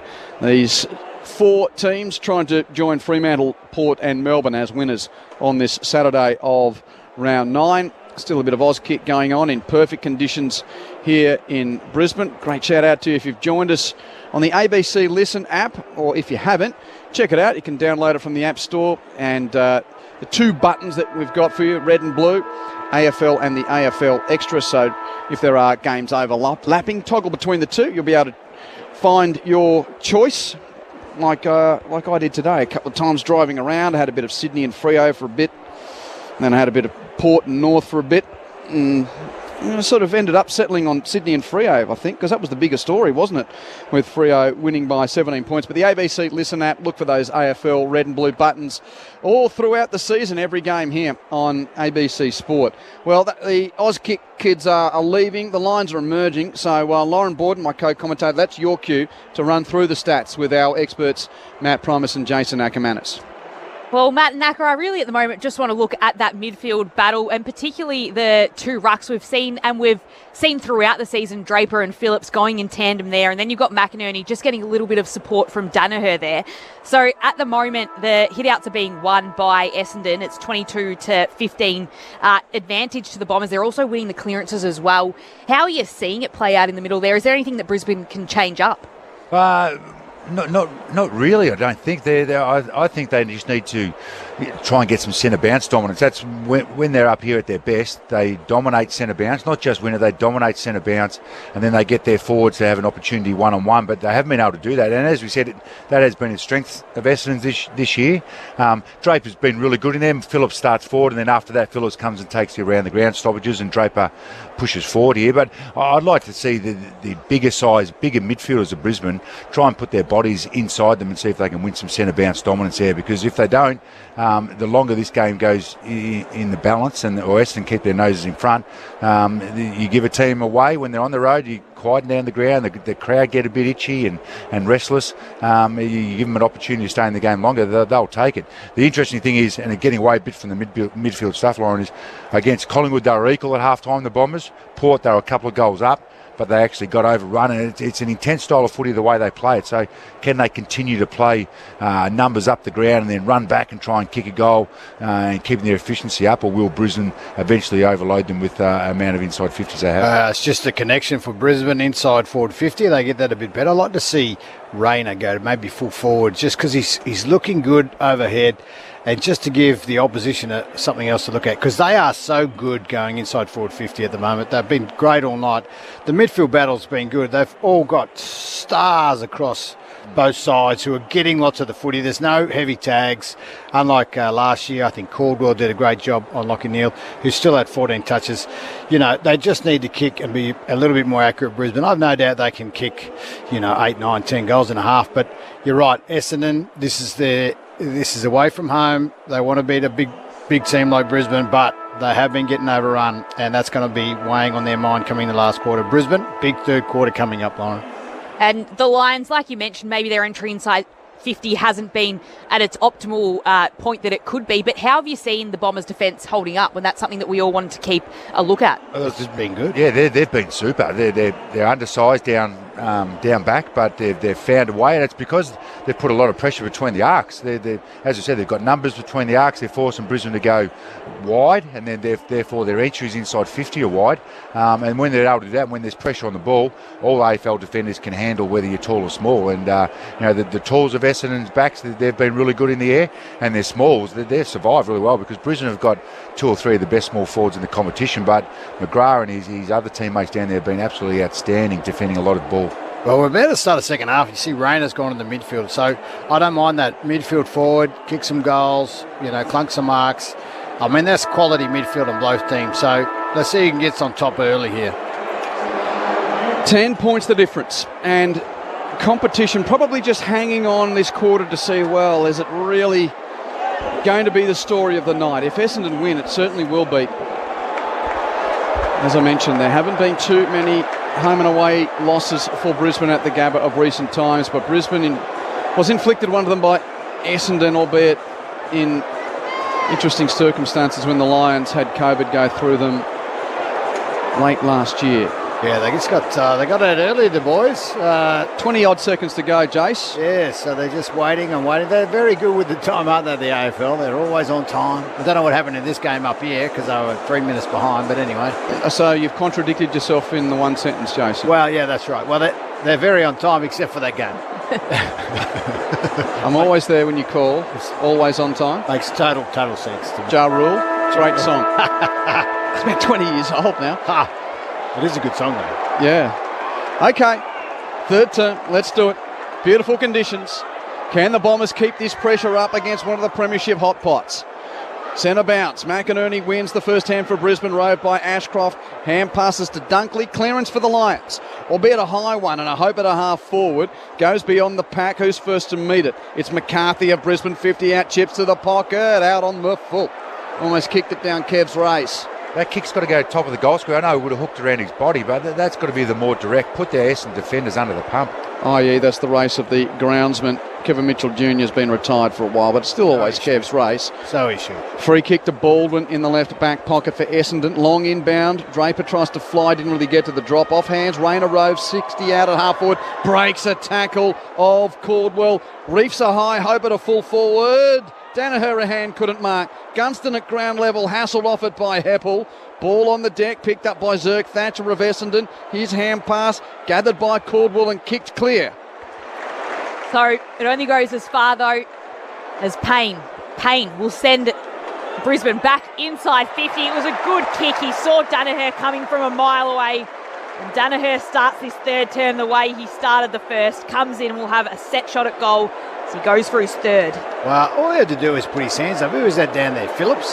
Yeah, it was poor defending, but the direct kick put him under the pump. That's right. They did have spares back there, but Joey, oh man, this could go anywhere. But he's got a chance at least to have a full kick through the ball. Go on, Joey. Q, goal. He'll kick this one. So Joe Danaher almost directly in front, 35 metres out. The umpire does not move. Joe Danaher has 3 and remains the only goal scorer for Brisbane tonight at the Gabba. They edge a little bit closer to the Bombers, 3-7-25. Brisbane trailing Essendon 4-5-29 after a couple of minutes in the third term. Again, you know, Payne, I tell you, he's a superstar, but he is on the rise and he takes another intercept mark. Didn't get beaten again here. Rayner looks lively. Ball comes in, repeat entries, goal. Yeah, and that's what they have to do. They won the centre bounce, didn't score out of it, gave them the opportunity to get the repeat Dawaka, and that's Brisbane's style of footy. Can they replicate that over and over for this third quarter? And eventually the numbers and the amount of ball in there will overwhelm the Bombers' backs. I've got a text from Chris from near Maryborough. Good on you, Chris. If you want to send us a message, 0437 774 774. He says, keep it up, Essendon. Come on, boys. Oh, Maryborough. Thanks, Chris. Lots of Maryboroughs. Ball bounce. That bounce has gone to the top of Andy Bickle's run up at the Stanley Street end. Recalled and tossed in the air. McInerney palms down, but stolen by Shield of Essendon. Hand passes to Merritt. Hand passes to Hind. Now there's a Bomber down and hurt in the middle of the ground, which has just distracted me as I got a frog in my throat at the same time. Speaking of which, Froggy Lester's got the ball from that kick towards left half back. How about that for a save, Jace? Chips it short to Neil. Neil to Zorko. I'll have a cough as Loz takes over. So it's Shield who looks like he'll be making his way to the boundary. Bit of an injury in the middle of the ground. Brisbane going inside 50 here via Coleman. Kick to the top of the 50, spoiled over the boundary line for a throw-in. Let's head down to Zane to see what can you see of Shield down there, Zane? Yeah, it's definitely a left ankle problem. We went down in the centre square. We know that that's where it's very hard, that pitch area, and he looks like he's in a lot of pain. That was in the tackle too. Good tackle, but injured. The ball will be tossed in 55 metres out from Brisbane's goal. Dunkley sends the ball to the top of the goal square. Danaher's there again, and Danaher plunks the mark. Oh, Joey, you can't miss this one. 15 out. Great hands too. Jeez, he's playing well tonight. I mean, only goal scorer, but fair dinkum. Yeah, it's clearance win though. Clearance win, which Brisbane hadn't been able to do, and Essendon had. Easy one-on-one forward. Oversized forward's always going to mark them. Yeah, forwards in front. Good work, Joey. They're just carrying the whole forward line at the moment, Joey. So Danaher should not miss this one. The opportunity to put Brisbane back in the lead. And there it is. The home side back in front here at their home ground at the Gabba. And Joe Danaher has 4 goals. Brisbane's entire goal scoring tonight. 4-7-31, Brisbane back in front. Essendon 4-5-29, 4.5 minutes gone in the third quarter. Only had 7 kicks too, Joey. He's nearly scoring every time he gets the ball. He's efficient, isn't he? Yeah, we just saw the replay of Sheila. He got tackled from behind, and then the Brisbane Lions guy tackled him, fell across the back of his ankle, looked a real nasty. Yeah, I think it was Rayner accidentally got him, but yeah, that's unlucky. But he's up and about, and they haven't made a sub yet. I don't think Zane will tell us if they do. Yeah, he's on it. 3 previous games for Danaher against Essendon. He's only kicked 5 goals, so 4 already tonight, and looking like the difference at this point. His career best is 6, which he's kicked on 2 occasions. He's on track for that. Centre bounce. Clearance for Brisbane. Dunkley forages to his feet to pick it up and hack it to half forward. Cameron meets it on the bounce. Hand passes to Bailey. 55 from goal. Reefs it long. Danaher! Flew, got a touch, couldn't mark. Roved by Essendon's Baldwin. Hand passes to the pocket to Redmond. Redmond kicks to half back to Setterfield. Everyone in the Gabba went up, not just me. With that long kick to Danaher as Setterfield chips it to Hobbs. Forward of D50, left half back. He kicks into the man on the mark. Great work from Kitty Coleman to smother it out of play. Zane on the boundary, latest on Dylan Shield. Yeah, he went straight up the race queue. He just couldn't put any weight on that left foot, and Davey is warming up as we speak. Oh, he might get the jab, the magic needle. See how he goes. Ball to be tossed in 55 metres around from Brisbane's goal. It'll come down to Neil. He can pick it up. Hand passes it as he's falling. Ashcroft, good gather. Can't get the kick away cleanly. Ball still inside forward 50 for Brisbane until it's Caldwell who can recover for the Bombers. Hand pass to Hobbs, who kicks into the centre of the ground. Wiedemann was there. He pulls it to the field. And now here's Langford. He's got room ahead of him. He can bounce once and launch the kick inside 50. Mark can't be taken. He was looking for Menzies. Instead it's spoiled over the boundary line by none other than McKenna. I think Froggy Lester might have got a corky there. Yeah, right leg for Ryan Lester. He's running back into position, but good ginger. He didn't look great. Boundary throw in Brisbane. Now at the defensive end, the Bombers in attack. It came off Draper's shoulder. He tried to kick it off the ground. He missed it. Been jumped on by Berry, who's tackled by Menzies. Foot of the pack. Restart. Another ball up with the Bombers in attack. McInerney palms it down. Dunkley's hand pass to Neil. Had a fumble, got it back, got tackled. Gave the hand pass to Dunkley. Hands it out the back to Berry. All messy. Great pressure from the Bombers and they earn the turnover. Hobbs with a hand pass out the back to centre field. Kicks to full forward over the head of... Who was the target? It was Wiedemann, marked by Brisbane's Payne. Kicks it to left half back. Cameron's a long way down. Doesn't mark but gathers the football. Outstanding. Chips in field again, a little dance and weave to create time, Matty, as he chipped it to Coleman. Coleman chips to right half back, mark taken by Ashcroft. Beat two people he had nowhere to go. They had to win that one, Brizzy. Oh, he's out here, Rayner. Hand pass to Lester. Yeah. Kicks towards Rayner, who takes that mark right on the logo, outer side of the ground, then hand passes to Coleman, who's kept running. High, skying ball, inside forward 50. Danaher tried to rise, couldn't take the mark. Pingett goal comes from McCluggage, but just the minor score. They're worried about Joey because he was all alone there. McCluggage had more time. The only one that stayed down, so they are certainly, and so you should go to Joey. He's kicked all the goals. It's 90s football at the moment where you had Salmon or Ablett or Dunstall at full forward. They're just going to one guy at the moment. Lockett. Yeah, to name a few. Like it's a time warp, but just at this little moment, as Redmond chips in short for Essendon and Heppel's marked it. Still deep in defence in the right back pocket for the Bombers. Drives a long left foot kick towards the wing. Front of the pack, Phillips couldn't take the mark for the Bombers. Ball to ground level. Neil first to arrive for Brisbane. Scoops it up. Hand passes on to Andrews. Kick back to half forward for the Lions, marked by McCarthy. Plays on, chips it to Bailey. Bailey takes the grab. Hard in the pocket, 35 out. That's better. Better movement. I mean, the kick, left foot from Andrews to McCarthy.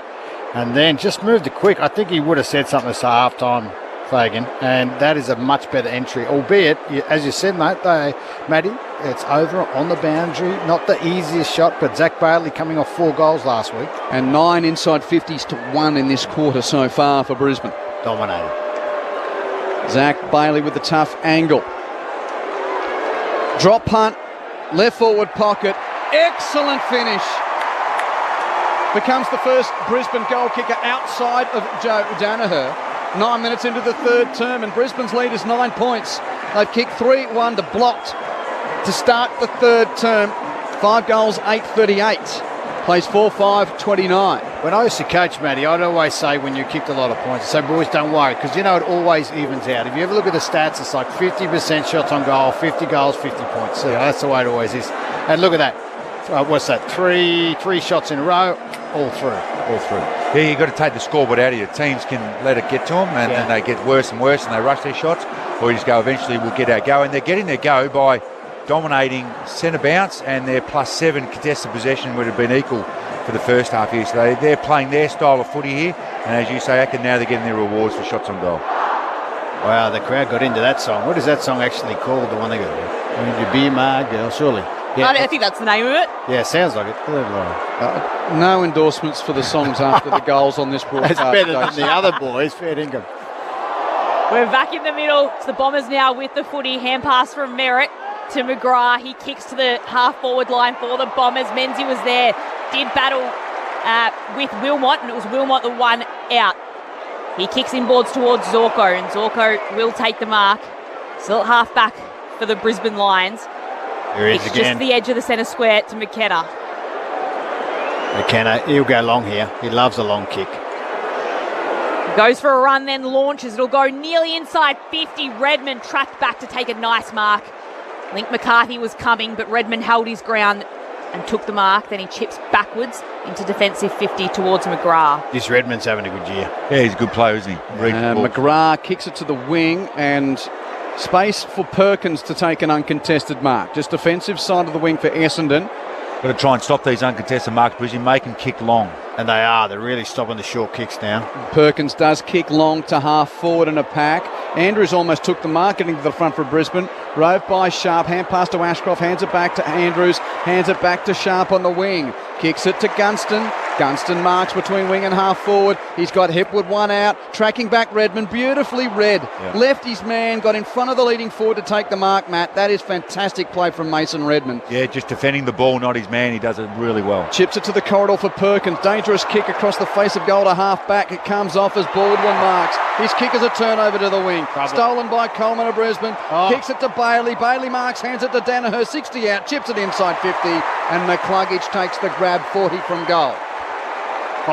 Speedy Kitty, hey, wasn't it? Kitty with the... they nearly risky kicks. They did come off there. Bailey nearly got that, Zach Bailey, and then the great cover there from Kitty. And then they were out. Bailey was out, over to Joey, and little kick into McCluggage. It's not just Brisbane versus Essendon tonight, but you see it.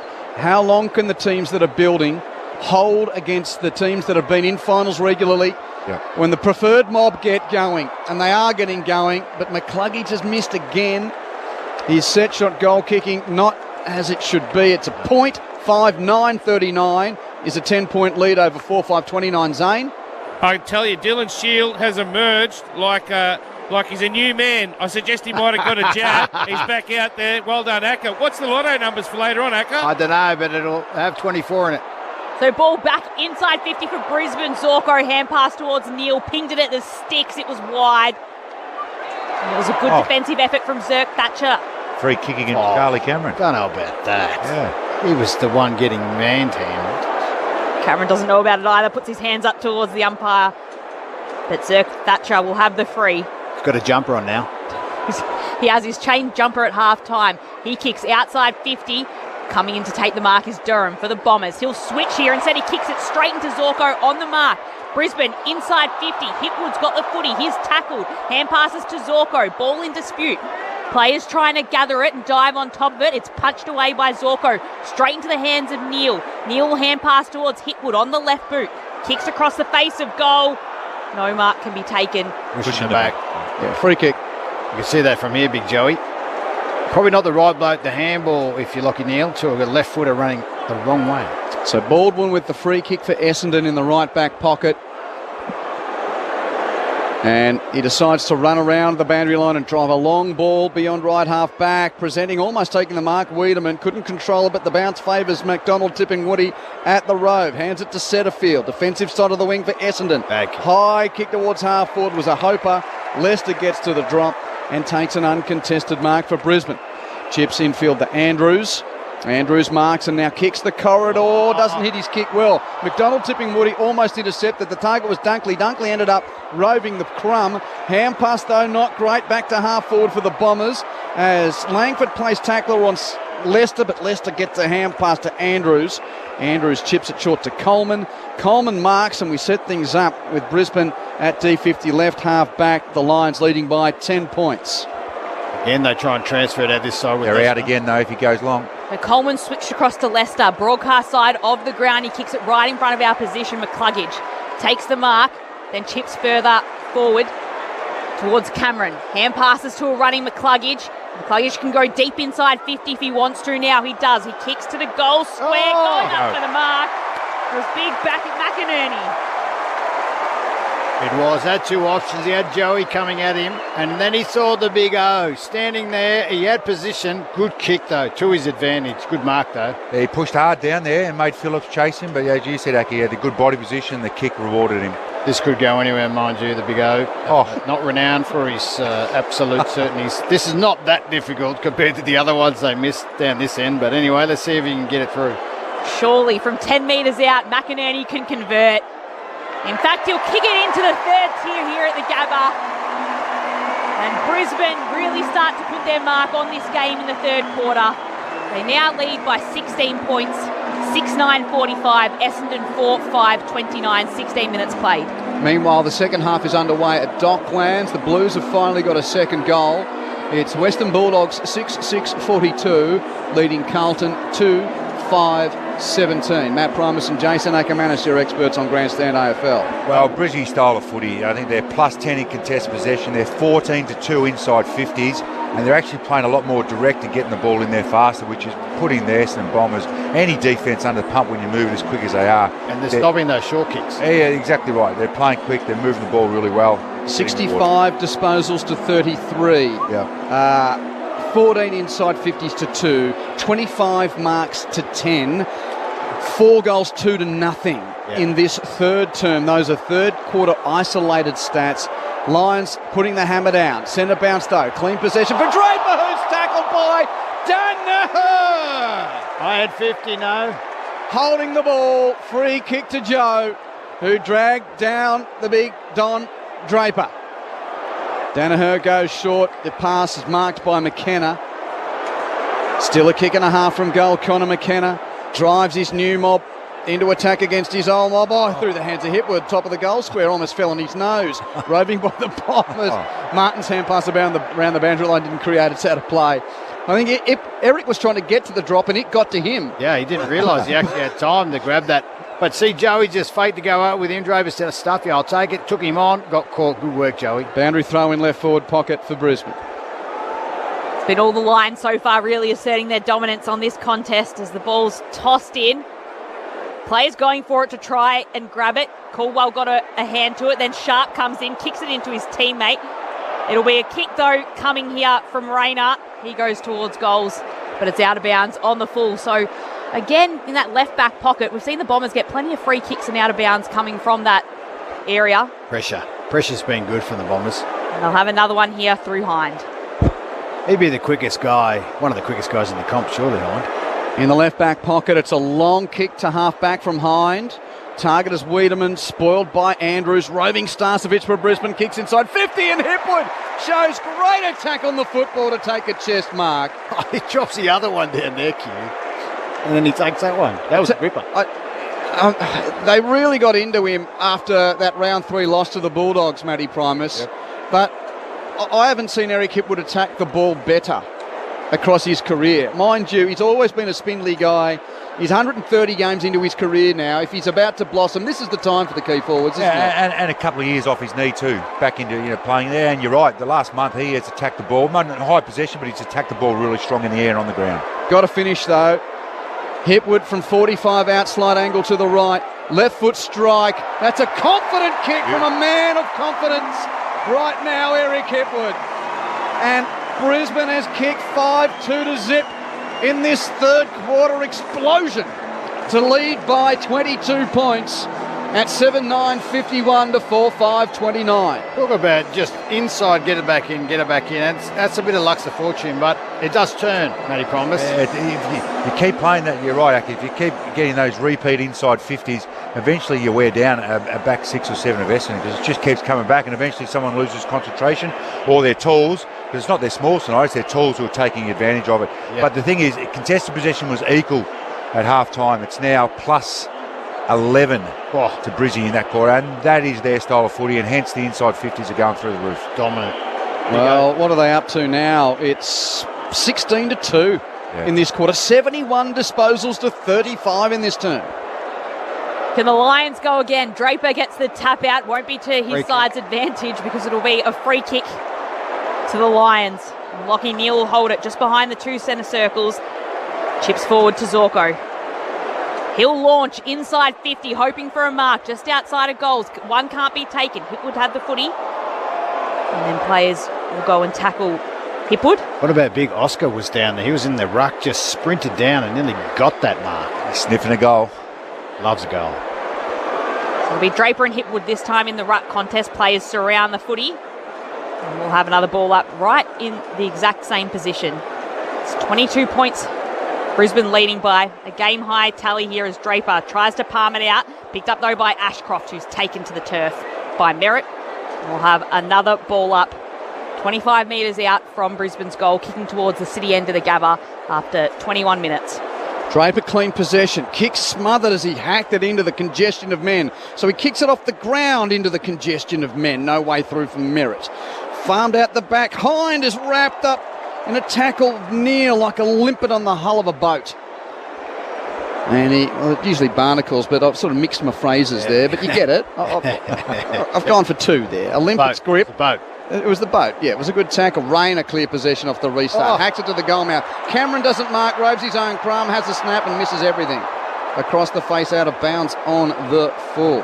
Here's McGrath's got some speed. I know Charlie has, but he's got some speed just to make it really hard for those quick forwards, hasn't he? He's quick over 15 metres, those little short Canadian legs of his. The Bombers are just hanging into this one at the moment as long kick in beyond half back. Oh, but it's coming back. Andrews takes the mark from that long kick from D'Ambrosio. He's 60 out. Andrews kicks it to the goal mouth. Gunston flies, couldn't mark. A chance for McCarthy at the Rove. He has a fumble among the pressure of the Bombers defenders, and D'Ambrosio sees it out of play for another throw-in the left forward pocket for Brisbane. If you're just tuning in, Essendon led by 10 points at half-time, but Brisbane has kicked 5 goals, 2-0 in this term to lead by 22 minutes played. Shell-shocked. Here's another one. Bouncy throw in. Chance for a goal. In it comes. Hipwood and Draper. Draper can hurry a kick out defensively towards Zirk Thatcher. Not pay the mark. Hand passes it to the top of the 50. Brisbane will be coming back here. It's Payne who pings it up high towards the top of the goal square. Cameron Rose. No mark taken. And the ball will dribble its way around for a minor score.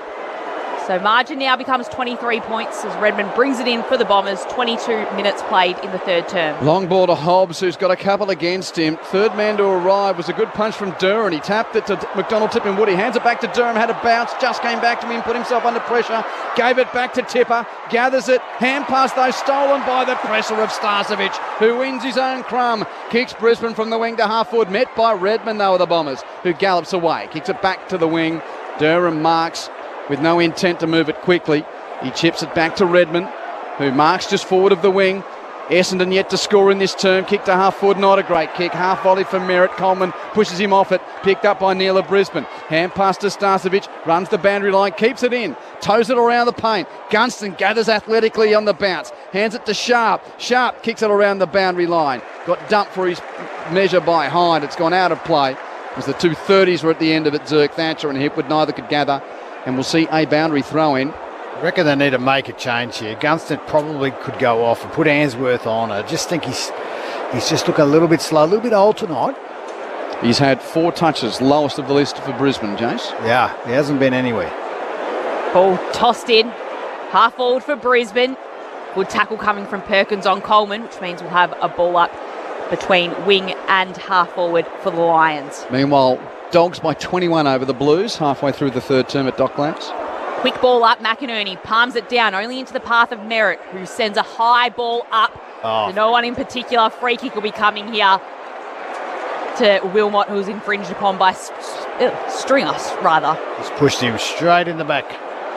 So Wilmot chips it slightly backwards and into the centre square towards Andrews, who's directing his troops to come towards him. And then he'll go slightly further forward with a chip kick towards Ashcroft. Ashcroft will switch the ball to Payne. Back edge of the centre square. They can defend here, Brisbane. And Payne will kick it 20 metres to the Stanley wing, where he finds Starcevic. And with no real intent to move it forward, so he chips it back to Payne. Left half back Jack Payne from the Noosa Tigers. Baywatch Payne. Oh, he's kicked it over the head of Andrews. He kicked it back to fullback. This opens the door for the Bombers. Wiedemann gathers. Andrews tackles him. Wiedemann's got no help. Hand pass is picked up. And that was a life-saving situation for Baywatch Payne, who picks it up at fullback and chips it to half-back for Sharp.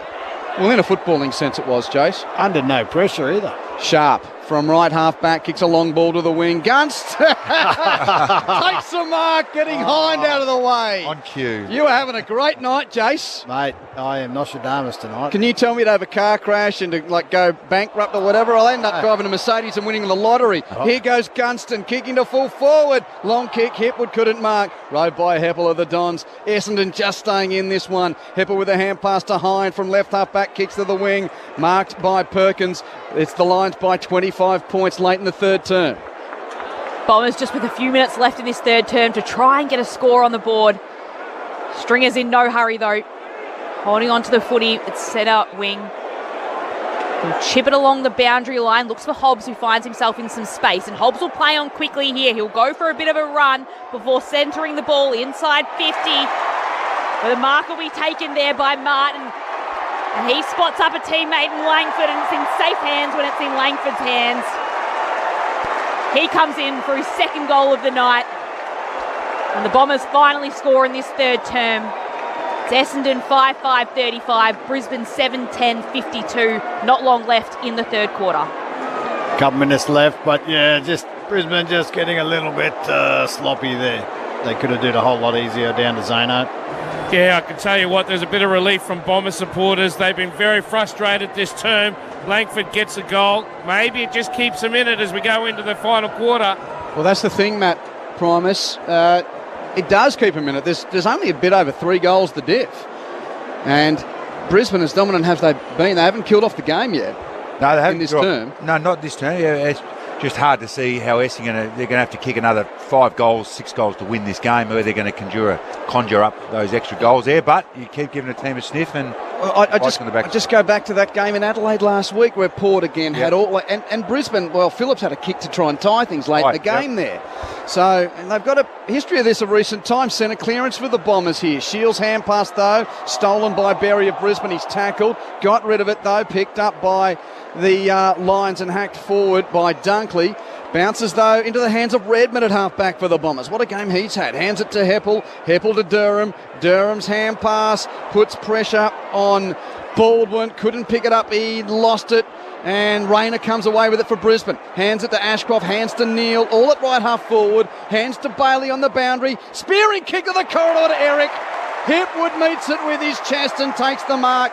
Straight in front, 35 out. What a bullet from Bailey. Absolute ripper. Great kick. And to his advantage, just a little slight lead, chest mark in the end. But this is another entry, and that's a better entry. They have been just better at everything all this quarter, but that is just what you should have done in the first half. And Hipwood's had a cider from here. It's almost the exact spot where he kicked a goal 7 or 8 minutes ago. Up into the corporate area here, I reckon. Slightly right of centre, 45 metres out, left foot drop punt, Eric Hipwood, he's missed it to the right. He puts his hands to his head in dismay. Slight shave of the poster behind, 20 the diff at 7-11-53. Sorry, it's 22 the diff at 7-11-53. No, it's 18 the diff. 53 to 35. We'll get you a calculator, Q. Yeah, that's why I'm a broadcaster and not a mathematician. Better with English than numbers, Loz. So Heppel with the footy at half-back, chipped backwards towards Redmond, who had nowhere to go except inside the defensive 50. Centre half-back to Merritt. He'll hand pass to a running Redmond, trying to do everything this quarter, Redmond for his side. Kicks inside the centre square towards Hobbs. Redmond gets it back from Hobbs by hands, then hand passes back to Hobbs, who sends the kick inside 50, bounces over the lot of everyone. But Essendon now have an inside 50 they might be able to use. Ball will be tossed in 40 metres out from Essendon's goal. 15 seconds for him to do it, Loz. See what you can create here. So Stanley Street side, ball will be tossed in right to the paint of the 50. Phillips, true hands, palms it down. Stringer on the end of it. Can only hand pass it towards Derham. Can't get a ball to boot. He goes and hand passes towards Caldwell.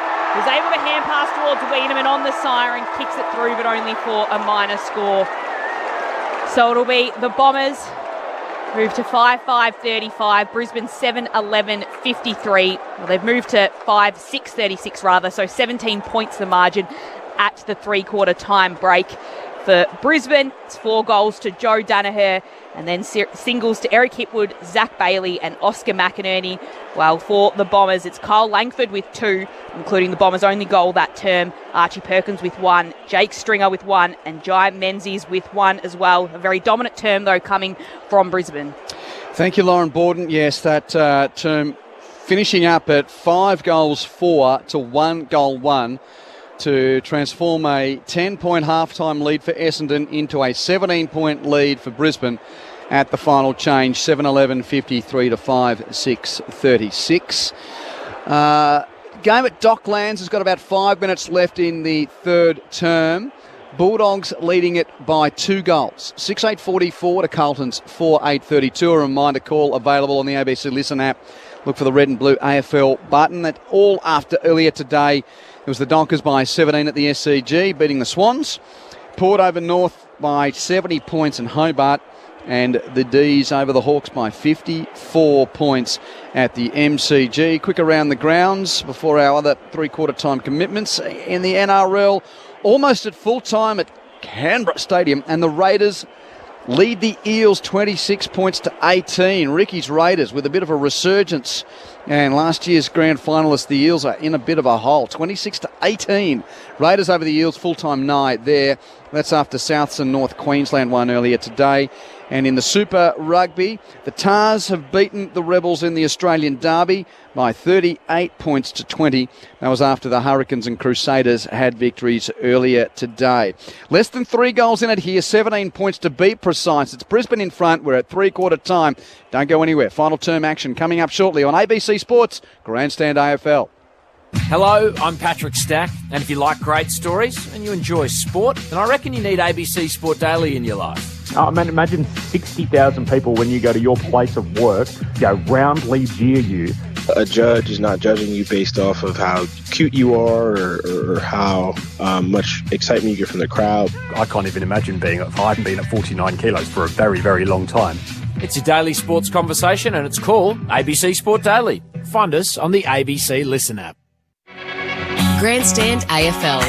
Now streaming every match on the ABC Listen app. Look for the AFL button. Brisbane back inside 50. It was a good kick. He saw Danaher coming from a mile away. With Joe Danaher almost directly in front, 35 metres out. The umpire does not move. Dunkley sends the ball to the top of the goal square. Danaher's there again, and Danaher slunks the mark. Oh, Joey, you can't miss this one. So Danaher should not miss this one. The opportunity to put Brisbane back in the lead. And there it is. Joe Danaher has 4 goals. Brisbane's entire goal scoring tonight. Plug Itch can go deep inside 50 if he wants to. Now he does. He kicks to the goal square. Going up for the mark. It was big back to McInerney. Surely from 10 metres out, McInerney can convert. In fact, he'll kick it into the third tier here at the Gabba. Roving Starcevich for Brisbane kicks inside 50 and Hipwood shows great attack on the football to take a chest mark. He drops the other one down there, and then he takes that one. That was a ripper. Hipwood from 45 out, slight angle to the right. Left foot strike. That's a confident kick from a man of confidence. The 2023 AFL season. On radio, ABC Sport Digital. And now streaming on the ABC Listen app. Dominant third term from the locals, but the Bombers are close enough, if good enough, three-quarter time at the Gabba. Welcome back on a gorgeous Saturday night. More than 30,000 fans are in the house. Kyle Langford kicking the last goal of the third term, and didn't Essendon need it because it was starting to blow out. But at 17 points the difference at three-quarter time. Brisbane 7-11-53 to Essendon 5-6-36. Still to hit three-quarter time at Docklands. And 14 points is the margin there. Bulldogs 6-10-46 over the Blues 4-8-32. Quentin Hull and Lauren Borden are calling the action. Zane Bojack's Eagle Eye is keeping us up to date with things on the boundary. Jason Ackermanis and Matt Primus ripping it all apart for you. Well, what a term, Matty, for the Lions, but less than 3 goals to diff at three-quarter time. Yeah, look, they're still around the Bombers, even though they were completely dominated that quarter. Their couple of goal lead they had at half time has kept them in striking distance. But Brizzy really flexed their muscles then. 22-5 inside 50s, plus 13 in contested possession. Stoppages were equal, so they were actually able to get the arm wrestle back a little bit their way. But they just went harder at the ball. They played a lot more direct. And then when Essendon had the ball, they really denied them time and space. So Essendon couldn't get their little uncontested Mark Handball receive game going. So can they replicate that again? And can Essendon try and get some dominance and get some field territory down there, because their forwards were starved? And as we've seen so far tonight, if their forwards do get enough opportunities, they can get the scoreboard ticking over. But I would think Brizzy would have Fags would have said at three-quarter time, there's your template of how to beat them.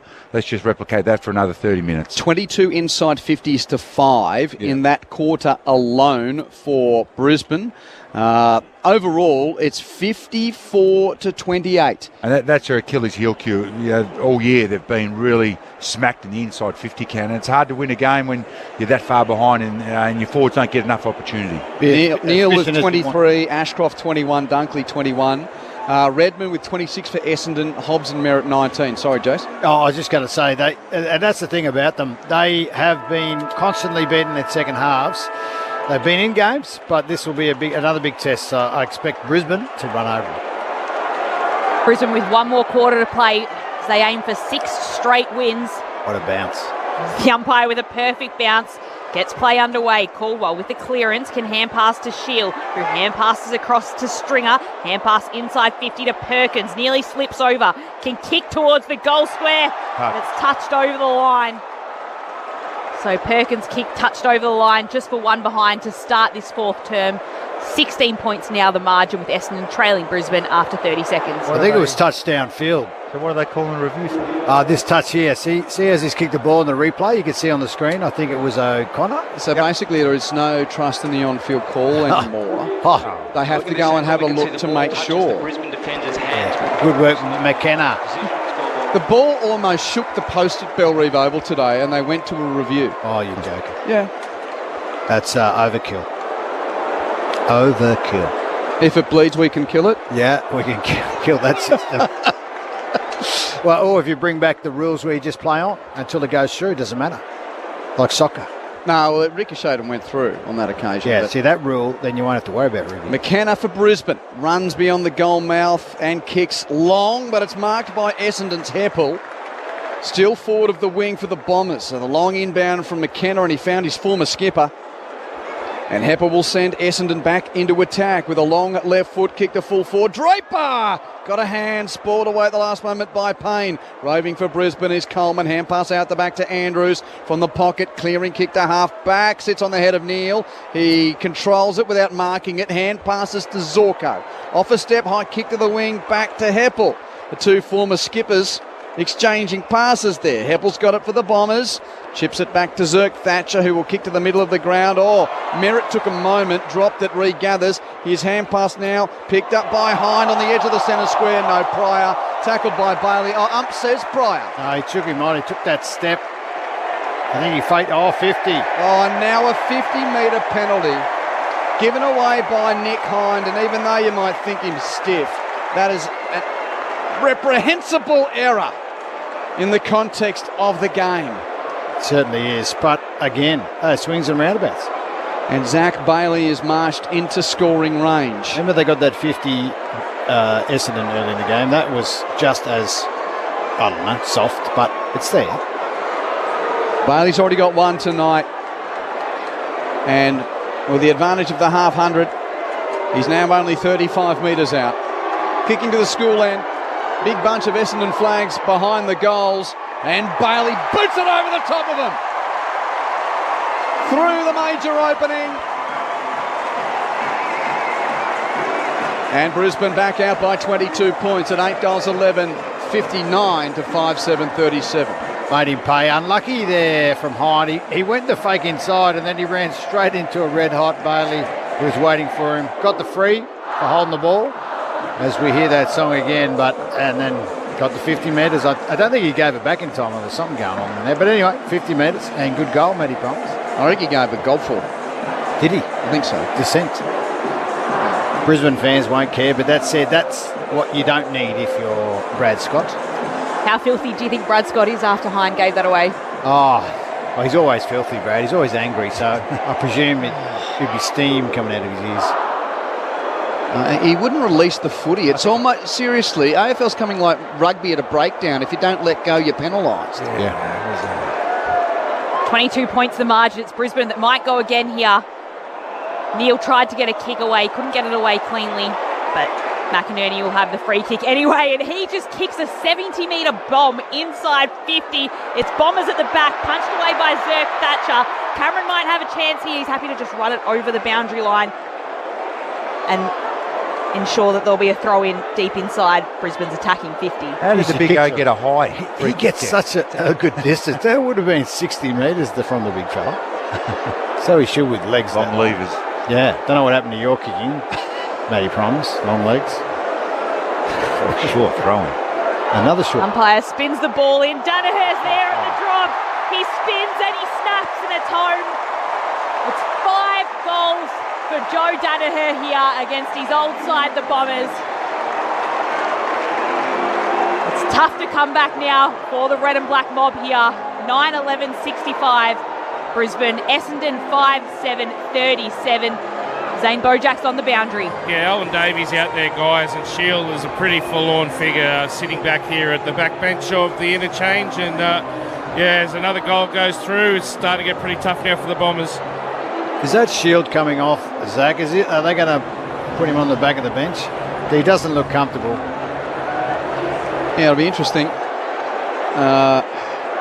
Essendon's next assignment is the Dreamtime game this time next week. Oh, against after a great win last night too. Yeah, it's always a huge scene. It's a great game.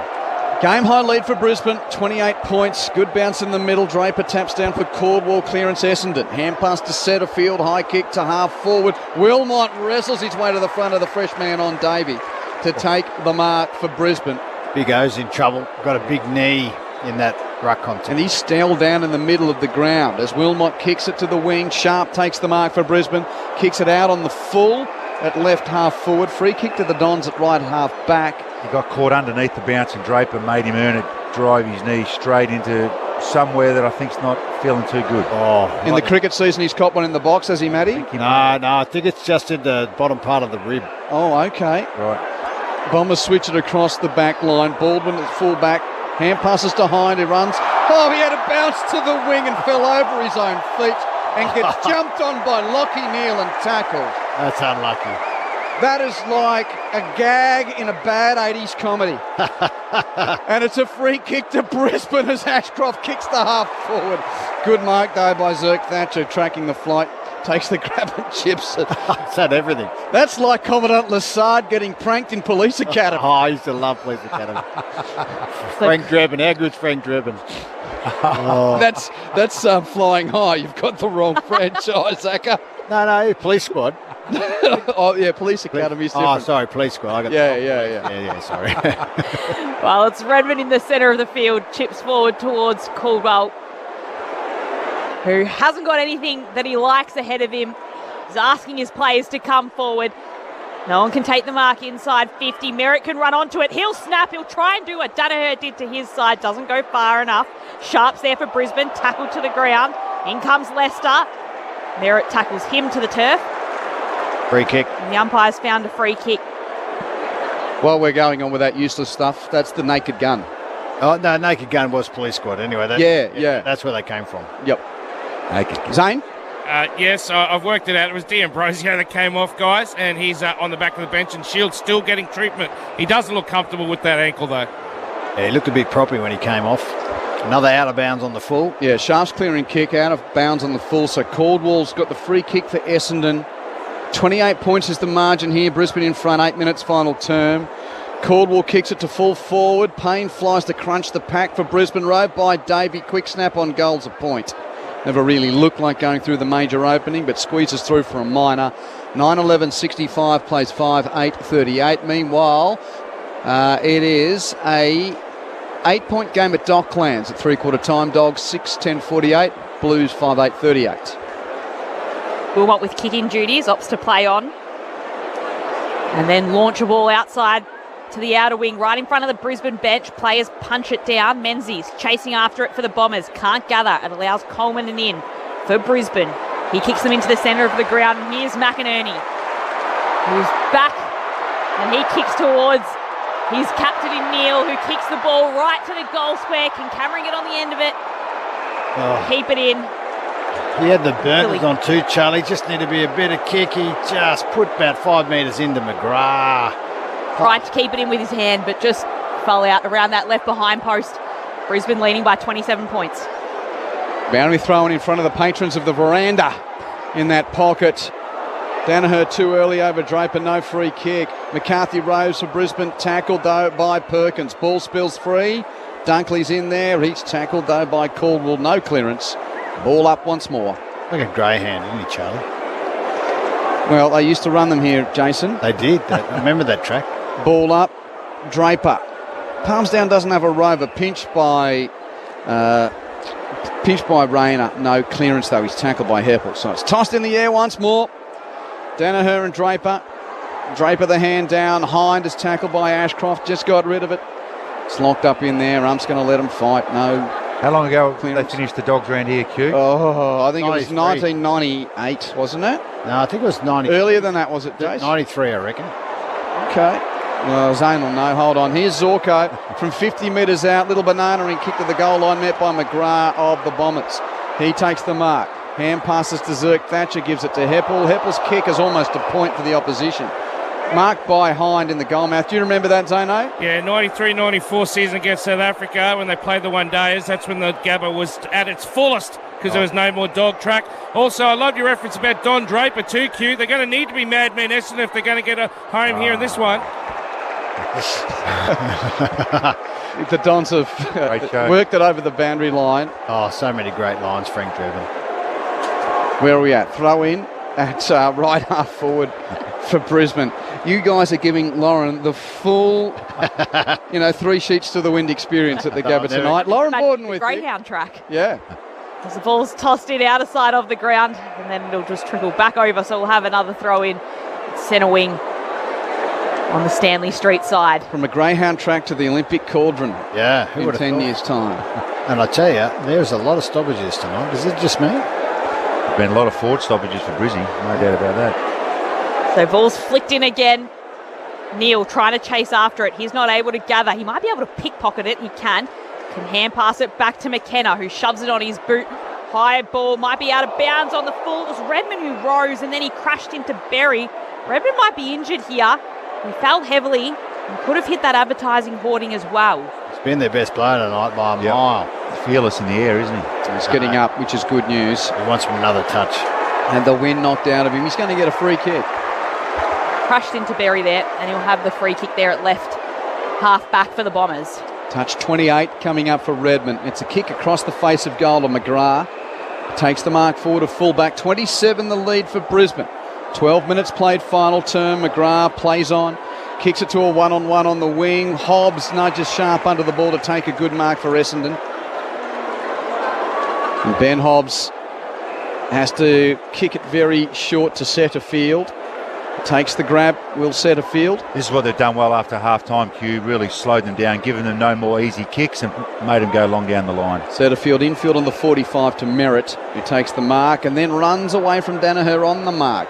Chips it to half forward. It's on the head of Hobbs. Spoil made by Wilmot. Picking up is Brisbane's Leicester. Hands it to Rayner. Hands it to Ashcroft. Hands it to Sharp. Hands it back to Leicester on the wing. Froggy runs on and kicks it down Gunston's throat. 55 from goal. Chip to Cameron.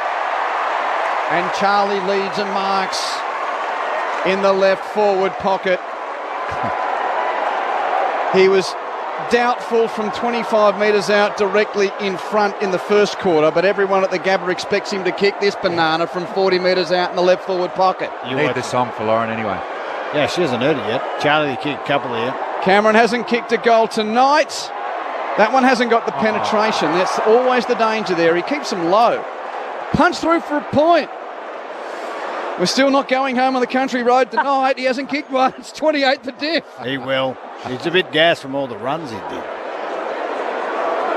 So here's Redmond. He with a long kick right into the centre circles of the ground from that kick in. Langford will be there to pick up. Hand passes to Hobbs. He's tackled the moment he gets the ball. He can hand pass it to Setterfield though. Kicks the ball inside 50. He wants Martin to run onto it. He's trying to gather, trying to collect. Hand pass to McDonald, Tippermoody. Taken in a tackle by McKenna. The crowd wants ball. Oh, that is unbelievable. Yep, holding the ball. Well, they had that. They were 3-on-1. One man was on the ground. That should have been a goal. So the umpire pays that, and Brisbane will exit defensive 50 slowly. By Andrews, who kicked to Leicester, who then kicks back to Sharp. So Sharp's 30 metres out from Brisbane's defensive goal. I think that's Ashcroft. Ashcroft. Thanks, Akka. He's got the great mullet. You couldn't get Connor McKenna and Mark O'Connor worked out earlier in the night. And you're giving Loz a back for not getting the hair right. Sorry, McKenna. We love McKenna. Leicester took short to guess who? Sharp. Right in front of us, number 22.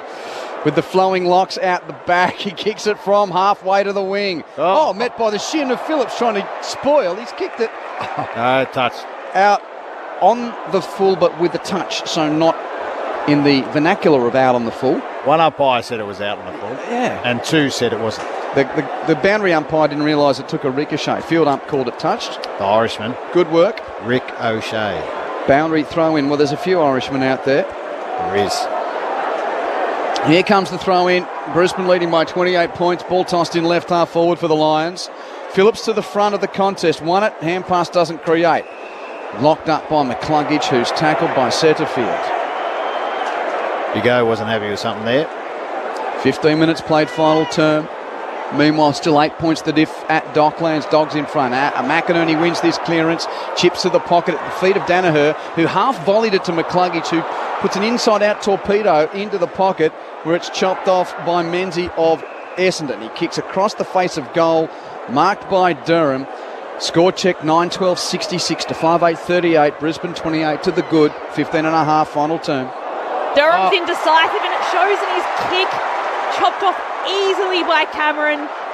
Trying to go with a dinky 15-metre kick there. And Cameron picked it off easily. He'll walk back now to have a kick from 40 metres out, tight angle.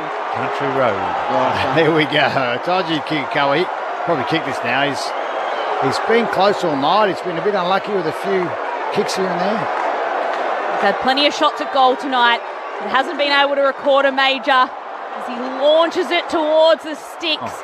Punch through for a minor score. So Cameron's still without a goal. We still haven't heard Country Roads. But Brisbane moved to 29 points ahead after 16 minutes of the final term.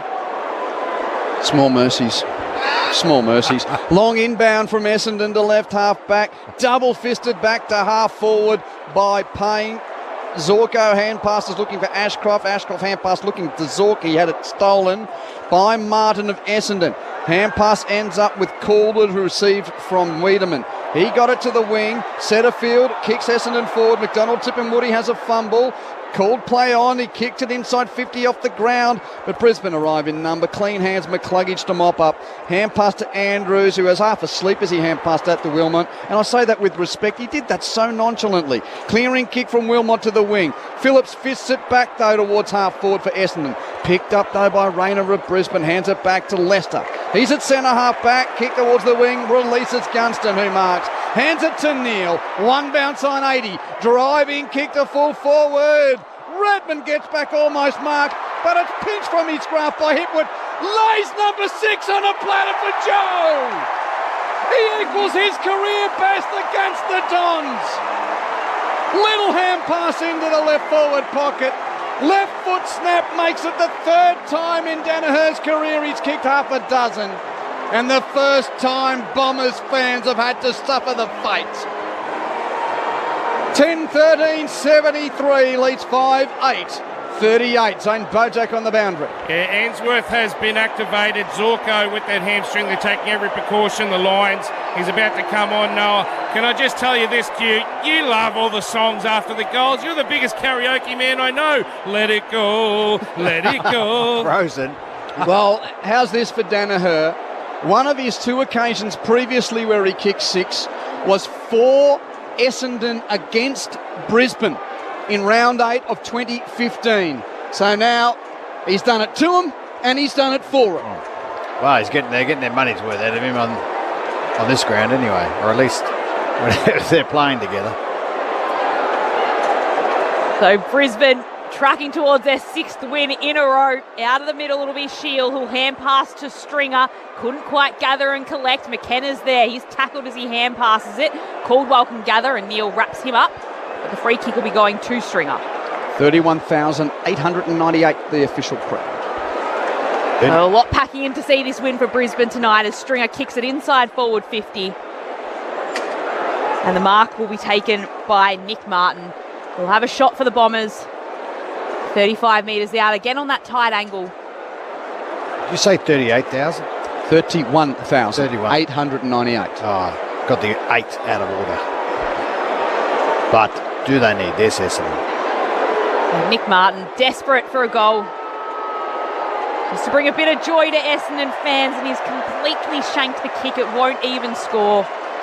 Martin looks to the skies, but that's not going to help at all. It's still 35 points in favour of the Lions. 23 scoring shots to 12 as well. Inside 50, 62 to 35. Short inbound mark by Coleman. Coleman kicks it to Answorth, who's been injected. I think Zorks is out of it. Yeah. Answorth marks at left half back and drives a long right foot drop punt towards Hipwood, who protects the drop, and there was 50. A touch on its way to his hands, I think. 50. No, Mark's being paid without the 50. Oh.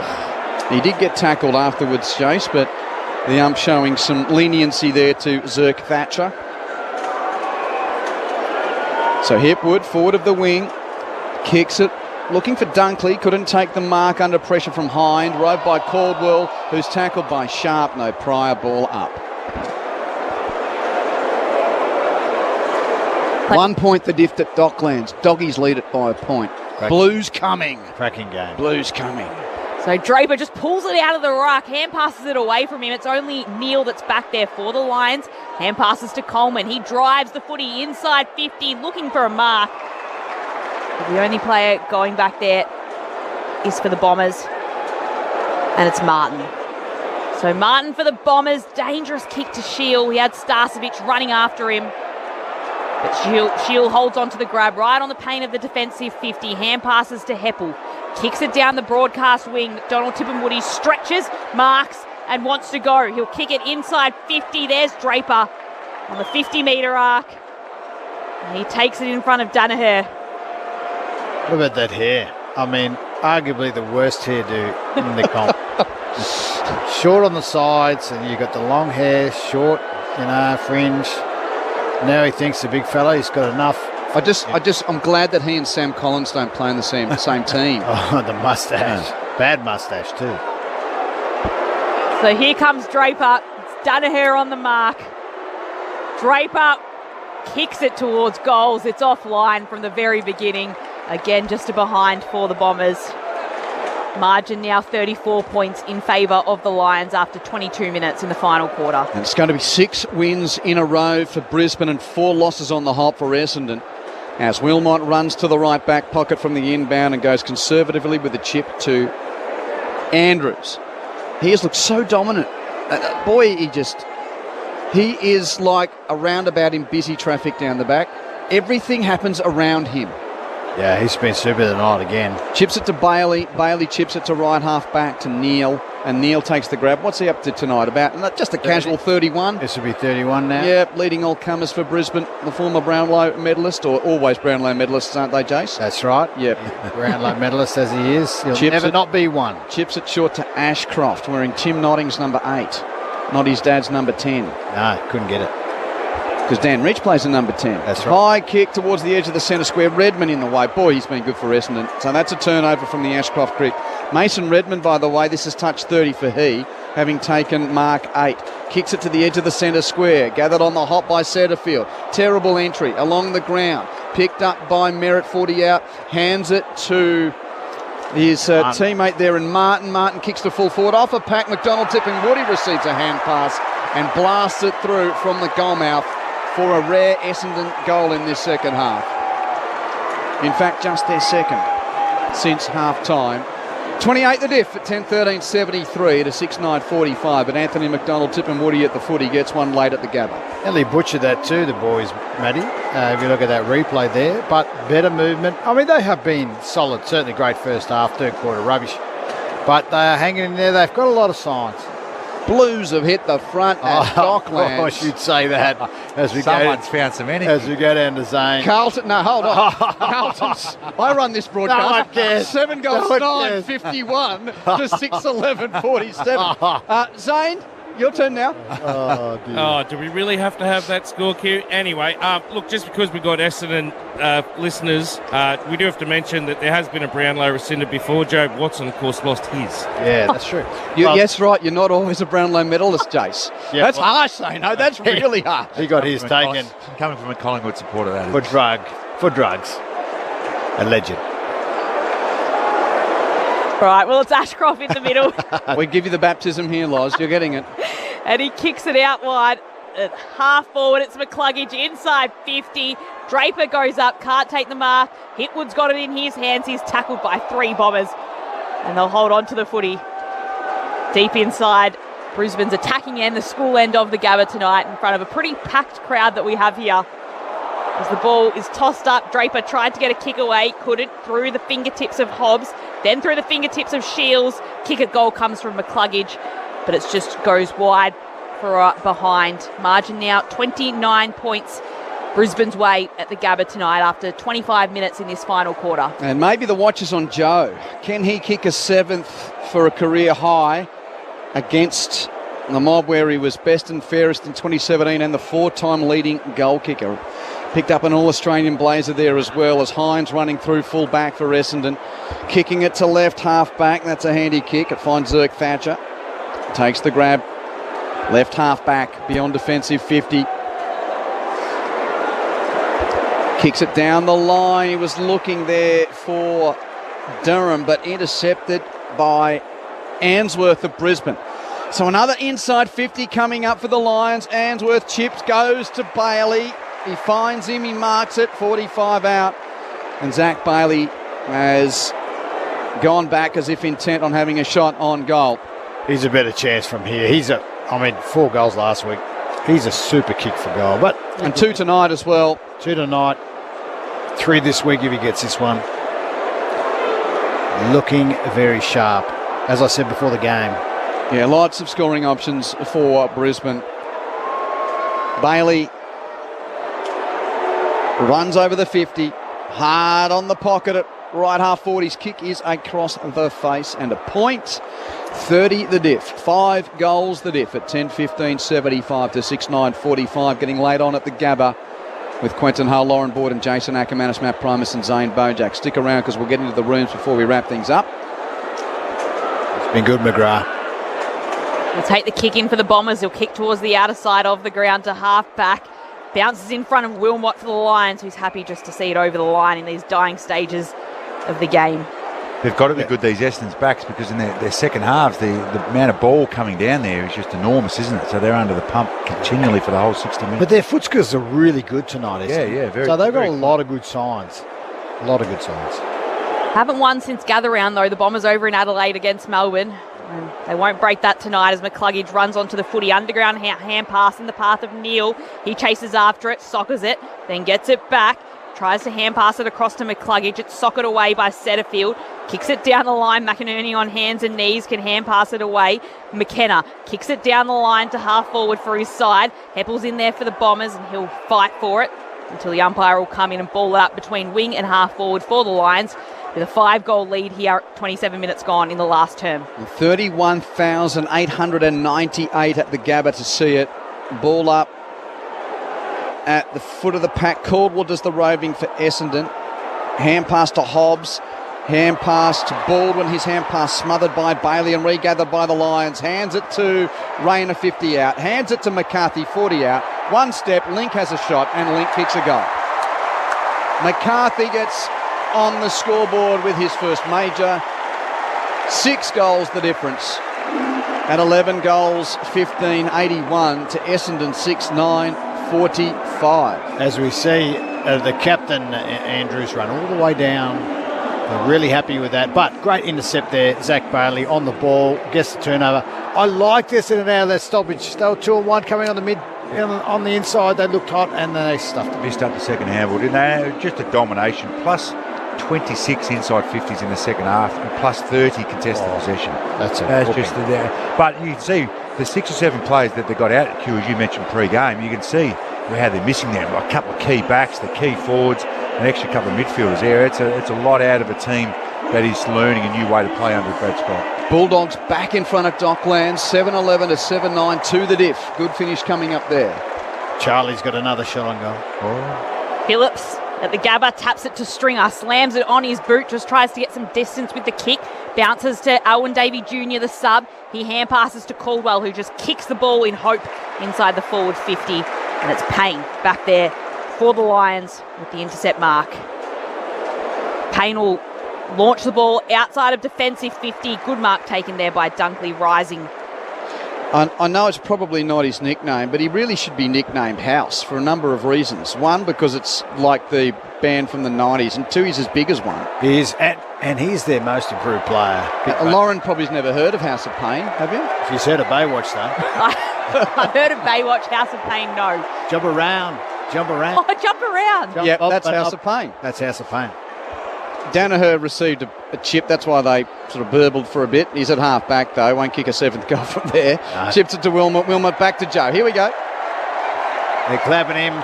Gabba crowd acknowledging he used to be yours, but now he's ours. Danaher at right half back with a high hoping ball to right half. Forward McInerney to the drop. For a chance here of Charlie if he gets it in quick for the song. Acker. He's a kick and a half from goal. McInerney, he chips it to the pocket for Neil. Neil takes the mark, 60 metres out for Brisbane. Kicks it inside 50. Hobbs fists it away from the pack. Ball goes to ground level. Rayner roves, rides a tackle, hand passes to the pocket. McCluggage is tackled by Heppel. Stayed in. Answorth had it for a moment, hands it out of play. And we'll see a throw in as Carlton went to the lead for a moment. Only for the Dogs to hit back. That's a seesawing beauty there. 2 points the diff. That is a ripper. Meanwhile, we're counting down here to what will be one of the Premiership Fancy's 6th victory in a row. The Lions are really building nicely in 2023. Boundary throw in roved by Hind. He snaps it clear of defensive 50, but roved by Wilmot of Brisbane. Kicks it back inside 50. And Rayner takes the mark. And after the full-time siren, Cameron Rayner will look to inflict more pain on the Bombers.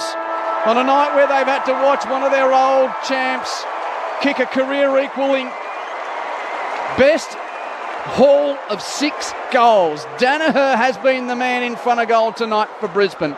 But Rayner will get his chance after the siren. Be great for him to kick one, Q. 6 goals the margin at the moment. Last kick of the game will be a Rayner shot from 45 out, 10 in from the boundary at right half forward to send the Gabba into raptures. Oh, yeah. Oh, yeah. 7 goals the winning margin for Brisbane as Rayner ices it. 6 wins in a row for Brisbane, 6 goals on the night for Joe. 12 goals, 15-87 to 6-9-45. And marketing department stuffed the song they usually play after he kicks a goal, because that's the end of the game. Play the proper song. They're still waiting. Come on, get it right. You know the song at the end of the game? Okay. They're all flustered up in the box. Oh, yes, they've had to re-cue the track. That's right, it's full time. This is the song you got to play. We are the pride of Brisbane town. We wear the roll, blue and gold. We will always fight for victory, like the Troy and Bears of old. All for one and one for all. We will answer to the call. Go Lions, Brisbane Lions, we'll kick the winning score. You'll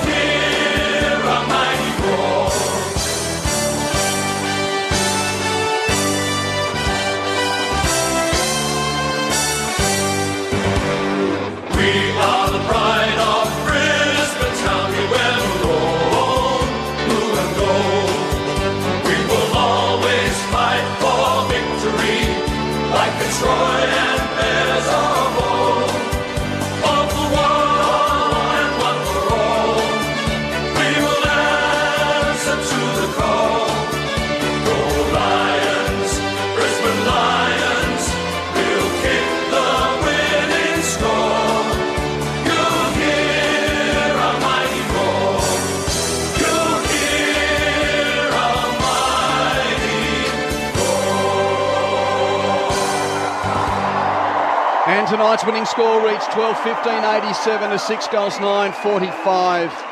4 losses in a row for the Bombers, so the shiny look about Brad Scott and things looking positive at the start of the season now faces a month without a win and dream time at the G next week. Boy, won't that be an interesting affair with Richmond having a big win over Geelong last night. While for the Lions, they take a 6-game winning streak into Q clash against the Suns here next week.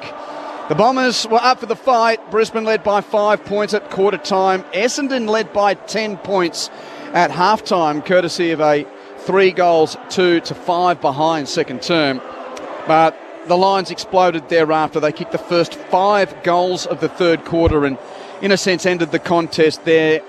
Bombers got one late before three-quarter time. Teams turned for home with Brisbane leading by 17 points, but in the final term, the Lions kicked 5 goals 4 to Essendon's 1 goal 3. 42 points the final margin at 12-15-87 to 6-9-45. Joe Danaher, for the third time in his career, kicked 6 goals. 2 goals for Zach Bailey, singles to Lincoln McCarthy, Cam Rayner, Eric Hipwood and Oscar McInerney. While for Essendon, Cole Langford kicked a couple, singles to Archie Perkins, Jake Stringer, Anthony McDonald, Tipperwoody and Jai McKenzie. Lions too good in the end. 6 in a row for the locals, 42 points the diff, as the players have been handed bouquets of flowers to hand out to any mothers that are keen enough to lean over the edge of the fence here and pick up a bouquet ahead of tomorrow. No footies. We love our mums. Mind you, Bombers, they leave the ground as I check that score at Docklands. Dogs are 14 points in front, getting late on there, 10-11-71 to the Blues, 8-9-57. But Jason Ackermanis, Matt Promets, let's focus in on what we've just seen. Your thoughts? Lions by 42. Well, I didn't think they were that bad in the first half. We talked about it. They had the same shots on goals. They just missed a couple of sitters, and they were forced wide. And Essendon were terrific, pressure great, very efficient. Second half, it's completely reversed. They shut down the shorts. Brisbane's pressure gets up. They start to kick them. And what do you know? I did say it nearly gets 50-50, 12 goals, 15. Probably could have been around, 13 goals, 12. But that said, Brisbane just picked up the game. They're not super inconsistent, Brisbane. That's why they're one of the best teams in the comp. Essendon, on the other hand, they still are a super kicking team, but just didn't quite have the cattle in that third quarter. Yeah, and that style of play is how Essendon going. You can't play like that for 4 quarters against the real good teams. They'll, as you said, Acker, they were able to. Fakes probably would have given it to them a little bit at half time about, hey, we've got to get back to our standard. And as we spoke about in the second half, in the end it was plus 11 in clearances in the second half. So Brisbane said, rightio, we're going to get back on the board there. Plus 36 inside 50s, plus 30 contested possession. And that is Brizzy at their best. And with that, there's just too much ball coming down for Essendon's backs. Their mids tried. They still tried to harass and chase, but that was what we expected out of Brizzy, and that's what the good teams do. Teams are going to make it hard for you, and they did that for a half Essendon, but the good teams go, okay, that's what you got, we're going to step it up a level, and they did that in the second half and got the result. Inside 50 38 times, Essendon. You're not going to win many games of AFL footy with those numbers. But Charlie Cameron didn't kick a goal. No, he didn't. 69 entries for Brisbane into their and that's their issue. 50. Can't get beaten doing that. No, last week against Port, I think the discrepancy was the same. Against Geelong, it was a huge discrepancy, and against the Pies. And because of their style of play, they're trying to protect their defence, but then it limits them being able to get the ball inside 50. So it's and as you mentioned, Q, they've got a lot of their good personnel out, which I'm sure would help them play a little bit faster and quicker if they had those personnel in. So a bit of work to do because it doesn't get any easier for them next week against the Tigers. But Brizzy did what good teams do, finished them off and played really well. So 6 wins in a row for Brisbane, 4 in a row for Essendon, but there's always a manner of who has made up those chains. So Bombers far from disgrace because those 4 teams have been Collingwood, Geelong, Port Adelaide and Brisbane. Port away, Brisbane away. Reigning premiers and beaten preliminary finalists last year. So Bombers are in a hole, but they've been playing some pretty tough teams. So how good do we rate Brisbane 6 in a row, which is now Collingwood here, North in the hills of Adelaide, Giants in Canberra, Fremantle here, Carlton at Docklands, and now Essendon here.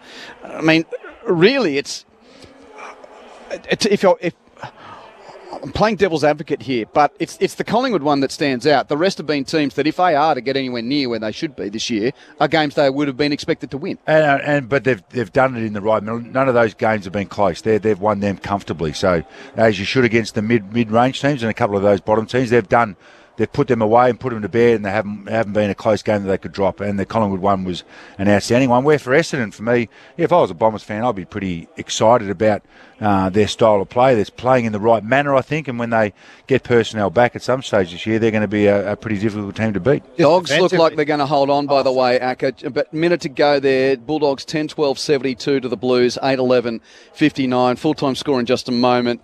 Here, Lions by 42. It's a good win, I tell you, for the doggies down there. But, you know, they would have been up for the fight, Carlton, but just not polished enough on the night. But here comes another goal. No, he's missed it. I think looking at it, like Brisbane are doing what Brisbane does best. And I still didn't think they played their best footy at times. But tonight, like Neil, 30-foot touches. You know, Will Ashcroft, who can't get a kick away. He cannot get a touchdown at Marvel, gets 28 touches. McGluggy's solid. Zorko goes off for 25. If it wasn't for Redmond, who was outstanding for them, he was one of the best on the ground. Don't worry about just Essendon, he was their best player. And then, of course, Joey kicking 6. I mean, it's just funny because every week someone pops up. Zach Bailey last week kicks 4. Joey this week kicks 6. Jack Gunston, 7 touches, not a score.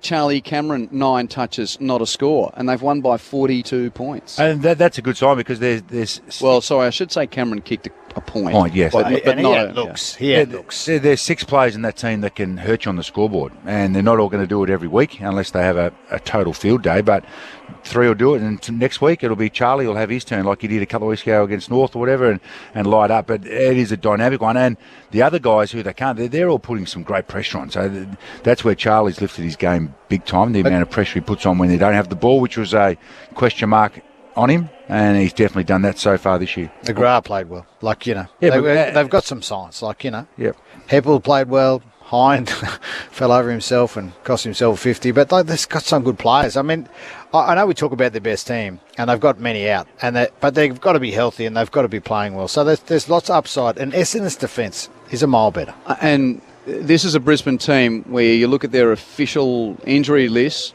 and you've only got Dan Rich out with that soft tissue injury and the long-term concussion absence of Marcus Adams, and you know, Jack Payne is making all Brisbane supporters almost wonder, well, you know, would he even get back in the team? Zano's down in the Brisbane rooms, and the Victorious Lions are on their way. Yeah, they're all smiles. Lockie Neal's been giving the thumbs up to all the supporters who are down here. Kitty Coleman's getting congratulated by the skipper. They're a very happy bunch. We've got big Eric Hipwood and little Will Ashcroft there together in the huddle. They're just waiting there for Charlie to come in. They're about to launch. Here we go.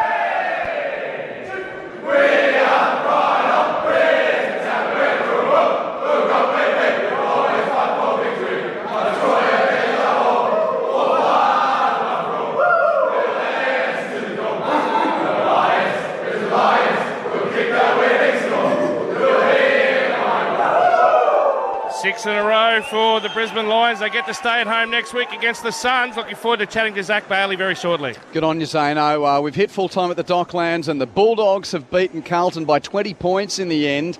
Western Bulldogs 11 goals, 13-79 over Carlton's 8-11-59. So a real 8-point game, that one, for those two teams. And the Doggies getting the better of it. 42 points the final margin here. Siren sounds for kick to kick, and the race is on. Where's the winner going to come from? Oh, there he is in the tracksuit. Short end of the ground, though, Jace. If you're coming from our side, the Stanley Street side, the cricket pitch is closer to us than it is to the other side of the ground. So that's why it's sort of roped off around there, the square. And you're sort of not giving credit to that guy. He was pretty quick. Yeah, but he had shorter to run. I know. Like, if I raced Usain Bolt over 30 metres and he ran 100, I mean, he'd only beat me by 5. You'd still be in trouble. Yeah. But this is good to see the kick to kick out, and we look forward to hearing from Dak Bailey. But, I mean, I think they didn't have it a couple of weeks ago. Oh, it's a bit patchy. Hit and miss. At times. Final crowd, by the way, 31,800 898 in attendance. It, again, shows that the team is up and about and has been for a couple of years. We can return to Zane in the rooms with number 33. Yeah, number 33, 2 goals tonight, 13 disposals. He also got 4 marks. Probably thought that you were probably going to get another one at the back end there, Zach, but in the end, a great performance given that in that second term, Essendon really turned it on you guys. Yeah, personally, I probably started a bit slow and then sort of worked my way into game in the second half. And from a team perspective, they were able to play a number behind the ball and really get their game going. So in the second half, made a few adjustments and we were able to get the win in the end. What did Chris Fagan say in that halftime break? Because we were interested to see, the momentum had really gone the way of Essendon, and then you come out in that third quarter, and I think they didn't get a goal until almost the last couple of minutes of the third term. Yeah, we just wanted to reset after halftime. It was probably a bit of a frustrating first half, so coming out in the second half, we really wanted to bring the energy, and we did. And as I said before, made a few adjustments, and we were able to get on top. What's it like when Big Joe's on a tear like that? Yeah, it's great. I think in the first half, he was the only one who could kick straight. So, it's great that he's performing for us at the moment. All right, well, I'll throw you up to the panel. We've got Lauren Borden, Quentin Hull, Matty Primus and Jason Ackermanis. Okay. Zach, it's Quentin here. How are you? Well done. Good, mate. Did you cop one from Fags at halftime? No, we didn't. It was like I just said, it was probably a bit of a frustrating first half. We couldn't execute in front of goals, and they were able to get their game going, and once we changed a few things and started kicking straight, we were able to turn the game our way. So, no, he didn't blast us. When you look at the nature of the contest, what goes right when you run away in the third quarter? I mean, we can sort of muse on things of what it looks like with statistics, all those entries inside 50, but when you're out in the field, Zach, and you feel like your team's starting to get on top, what are the things that you sense in the thrust of the contest?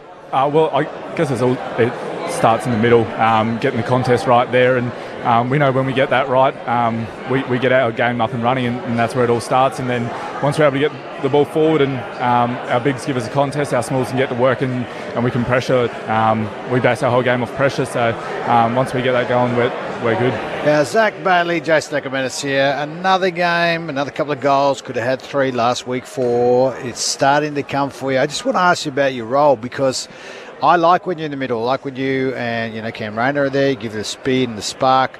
Yeah. Is your role? Are you happy? You look happier. You're playing better footy. Obviously, early in the year, didn't kick a lot of goals, but they're starting to turn. How are you finding it? Is it a different role than what you played last year? Yeah, a little bit of a different role. I think we've got Josh Dunkley and Will Ashcroft who will come in, and they're playing amazing football, playing inside. So I've sort of had to play a little bit more out on the wing and up forward, which I don't mind, because I'm sort of flexible and I can play multiple roles. So I'm enjoying my footy at the moment, and probably started the season a bit slow, and last couple of games have really started to get going.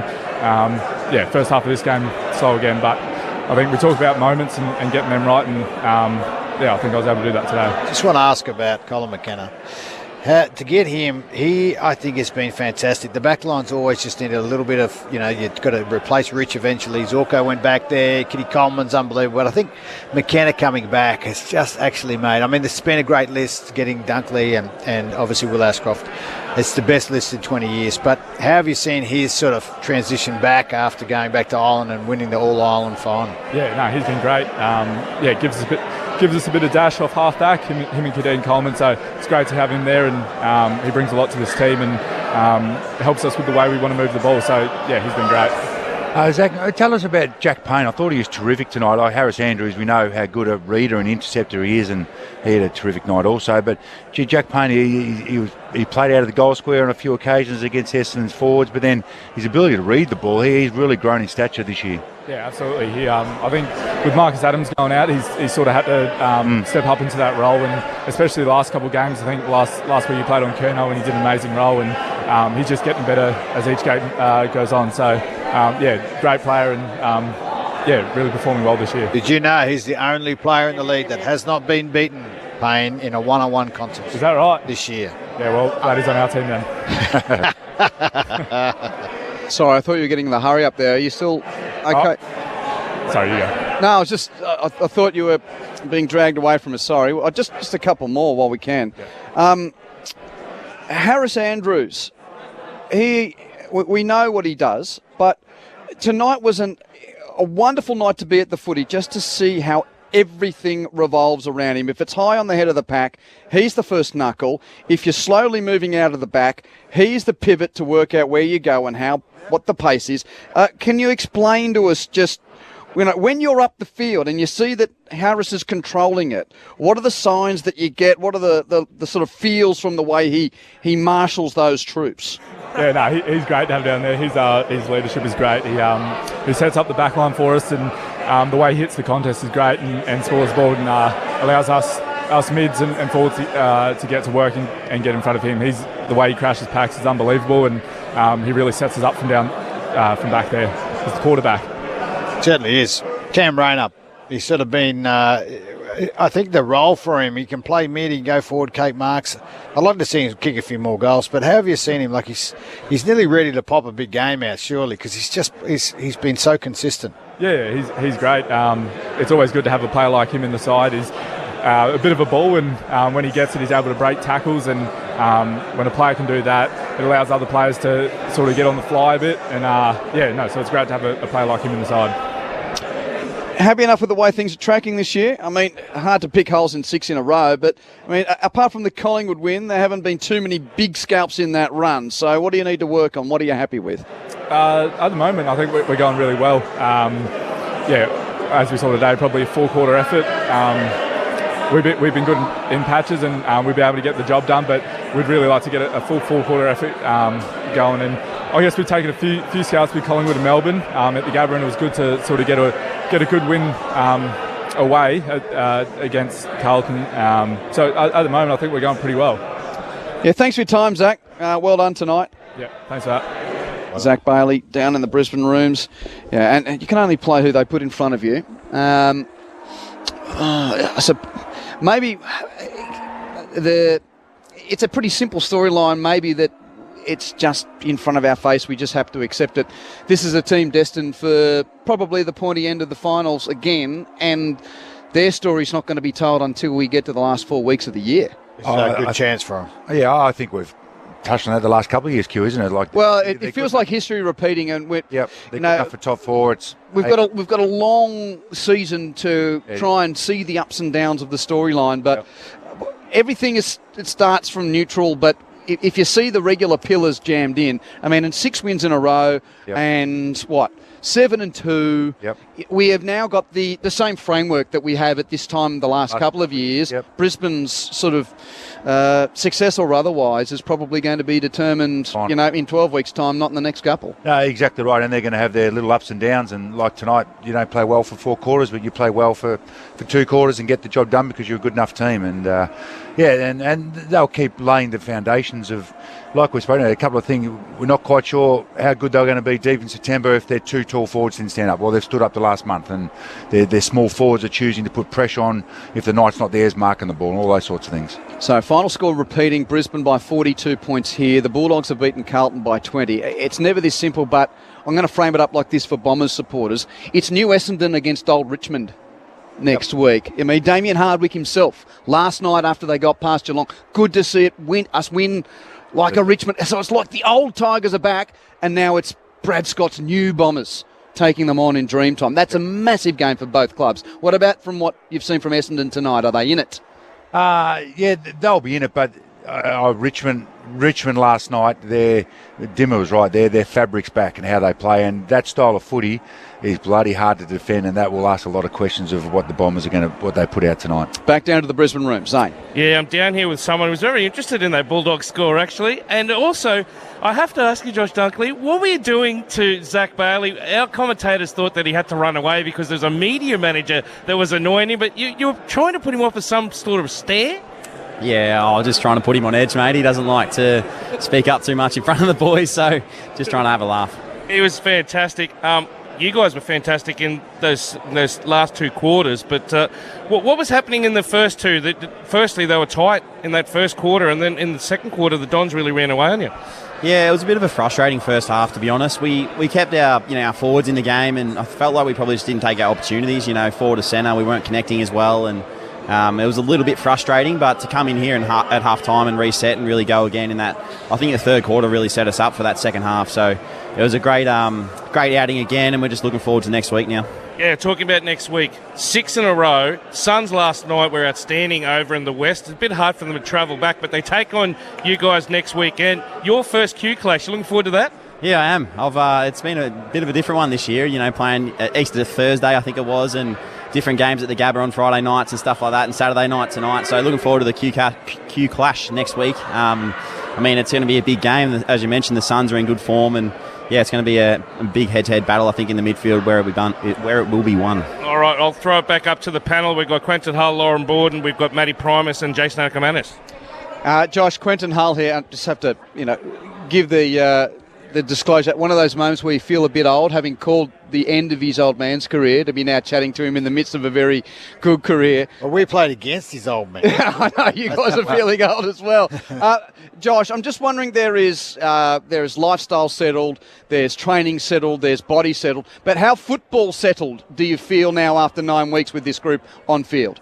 Yeah, very settled. I think, it always takes a little bit of time. Obviously, first time I've moved footy clubs, and obviously the pre-season's a big, area where you look to improve and continue to work with the boys and build that chemistry. But the first few rounds, we were feeling ourselves out a little bit. It was obviously a disappointing loss to Port, but then from there, I feel like we've played some pretty good footy and starting to click now, which is great. How is Dad going, by the way, these days? Yeah, he's going all right. He's still back down in Gippsland, so Mum and Dad are still down there on a farm, working away. You know how it is, guys. No, we don't work farms. We live in cities, but I would say he's such a good countryman, but obviously didn't teach you to kick. I got to tell you, because you're an outstanding kick compared to him.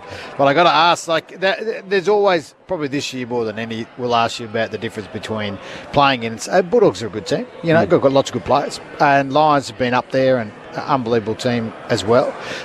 Different culture, same, stars. How have you just those little bit of things that are small differences between the club? Yeah, I think footy club and culture and stuff's all very similar. Every footy club's probably the same, where you get, a lot of guys that just like to be around each other, and I feel like we do that here extremely well. I'm not going to say anything, there's not really differences that stand out, to be honest. I feel like both clubs are obviously great, and, it's just been nice to move up here and get a bit of a fresh start and, new group, and the boys have been great in terms of welcoming me in, and the footy club as a whole, I feel like, has been awesome. So obviously the lifestyle change is a little bit different, guys. It's a bit warmer up here and not so cold, obviously down in Melbourne. So I'm really enjoying it. I'm loving every second. And yeah, obviously week in, week out, just getting the wins on the board is important for us. I've got a light one for you, Josh. As a new person to this city, I moved here a couple of years ago. I had no idea what this was. 20 years ago now. Do you know what the Ekka is yet? Do you know what an Ekka is? An Ekka? It's not the Akka, it's Ekka. We've got Akka here, but do you know what the Ekka is? I can't say I do. Okay, so that's the Brisbane show. It's called the Exhibition. Okay. And they call it the Ekka. I did not know what they were talking about when I moved to Brisbane 20 years about that. Is that right? Yeah. That's just slang, but that's always the windiest week in Brisbane. Yeah, and you know what a tawley is? A toilie? A tawley. Yeah. A toilet? A tawley is a long neck. That's like the long beers. Oh, right, there you go. Yeah, see, all of these little very important things. Only in Queensland. Anyway, you're certainly settling in football-wise. A few little local things to pick up. Josh, thanks for your time. Good luck next week against the Suns. No worries, guys. Thanks for having me. See, these are the things you work out whether they're really adapted or not. Yeah, he's not there yet. If he doesn't know what the Ekka is and he doesn't know what a tawley is, yeah. We've got to get the votes and get to the highlights. Lions by 42 here, Dogs by 20 at Docklands. Matt, the votes, please. Well, me and Aka wrote ours down, then we looked at each other's and we were exactly the same. So that's I don't know whether that's good or bad if I got the same as Aka. But anyhow, one, Redmond, I thought his 8 marks, 452 metres gained. A lot of ball came down his end, but he was outstanding in the air and also on the ground. Gave him a lot of rebound. 2 to Lockie Neal. 8 inside 50, 6 clearances, 15 contested possession, and 3 to Mr. Danaher, 6 goals, 1. Pretty good in the ruck also. Thank you, Matthew. Thank you, Jason. Thanks to Zane Bojak down on the boundary, to Jenny back in the studio, to Aussie on the faders here. Lauren, I hope you've enjoyed your first Gabba experience. Joe kicked 6 and you've had Akron at full steam throughout the evening. I've learned a lot of cultural references tonight as well. Did you know what an Ekka was? No, never heard of it. Yeah. No. See, people don't know. I know. I was still befuddled. It's taken me... There's other things. It's other things. 12-15-87 to 6-9-45. Brisbane by 42. The Bulldogs 11-13-79 to Carlton's 8-11-59. 20 points the diff there. 3 votes to Joe Danaher, kicking 6 goals against his old team as the Lions make it 6 in a row ahead of Q-Clash. The Bombers 4 losses in a row. Dream time's next. Here's how it happened. Hands to Hipwood, hands to Leicester, kick to half forward, marked by McCluggage, entry to the corridor, onto the chest of the leading Danaher. Against his old mob, straight in front, 40 out, left boot is true. Who's he with now, say the Gabba faithful? Coleman runs to the wing, kicks to Zorko, who marks, chips it to Danaher, grabs it 55 out. It's Joe Range if he wants a go. No one's on the mark, so Danaher says why not? Big, begging left boot. It's the Joe Show, all right. And Martin hand pass to half forward to centre field. Kick to the pocket. It bounces for Langford. He's hard on the boundary, 40 out. Doesn't kick for goal. Centering ball, Stringer protects the drop, and his body was too big for Kitty Coleman. 13 goals so far this season. Executes the snap punt with a plum. And the Bombers get their second. McDonald tipping Woody, taps it to his own advantage and gathers. Hand passes, he's got a runner. Kick goes inside 50. Off the pack, rode by Langford. Langford puts Essendon in front. Brisbane back inside 50. It was a good kick. He saw Danaher coming from a mile away.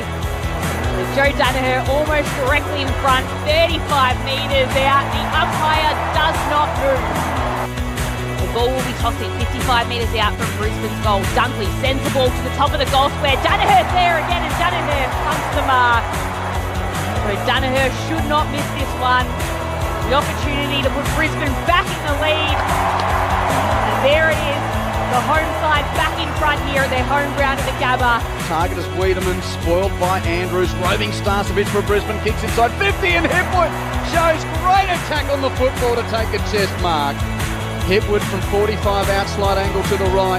Left foot strike. That's a confident kick from a man of confidence. Umpire spins the ball in. Danaher's there at the drop. He spins and he snaps and it's home. It's 5 goals for Joe Danaher here against his old side, the Bombers. Kick towards the wing, releases Gunston, who marks. Hands it to Neal. One bounce on 80. Driving kick to full forward. Redmond gets back almost marked, but a pinch from his grab by Hipwood. Lays number 6 on a platter for Joe. He equals his career best against the Dons. Last kick of the game will be a Rayner shot from 45 out, 10 in from the boundary at right half forward to send the Gabba into raptures. Oh yeah! Oh yeah! 7 goals the winning margin for Brisbane. As Rayner ices it, 6 wins in a row for Brisbane, 6 goals on the night for Joe. 12 goals, 15, 87 to 6, 9, 45.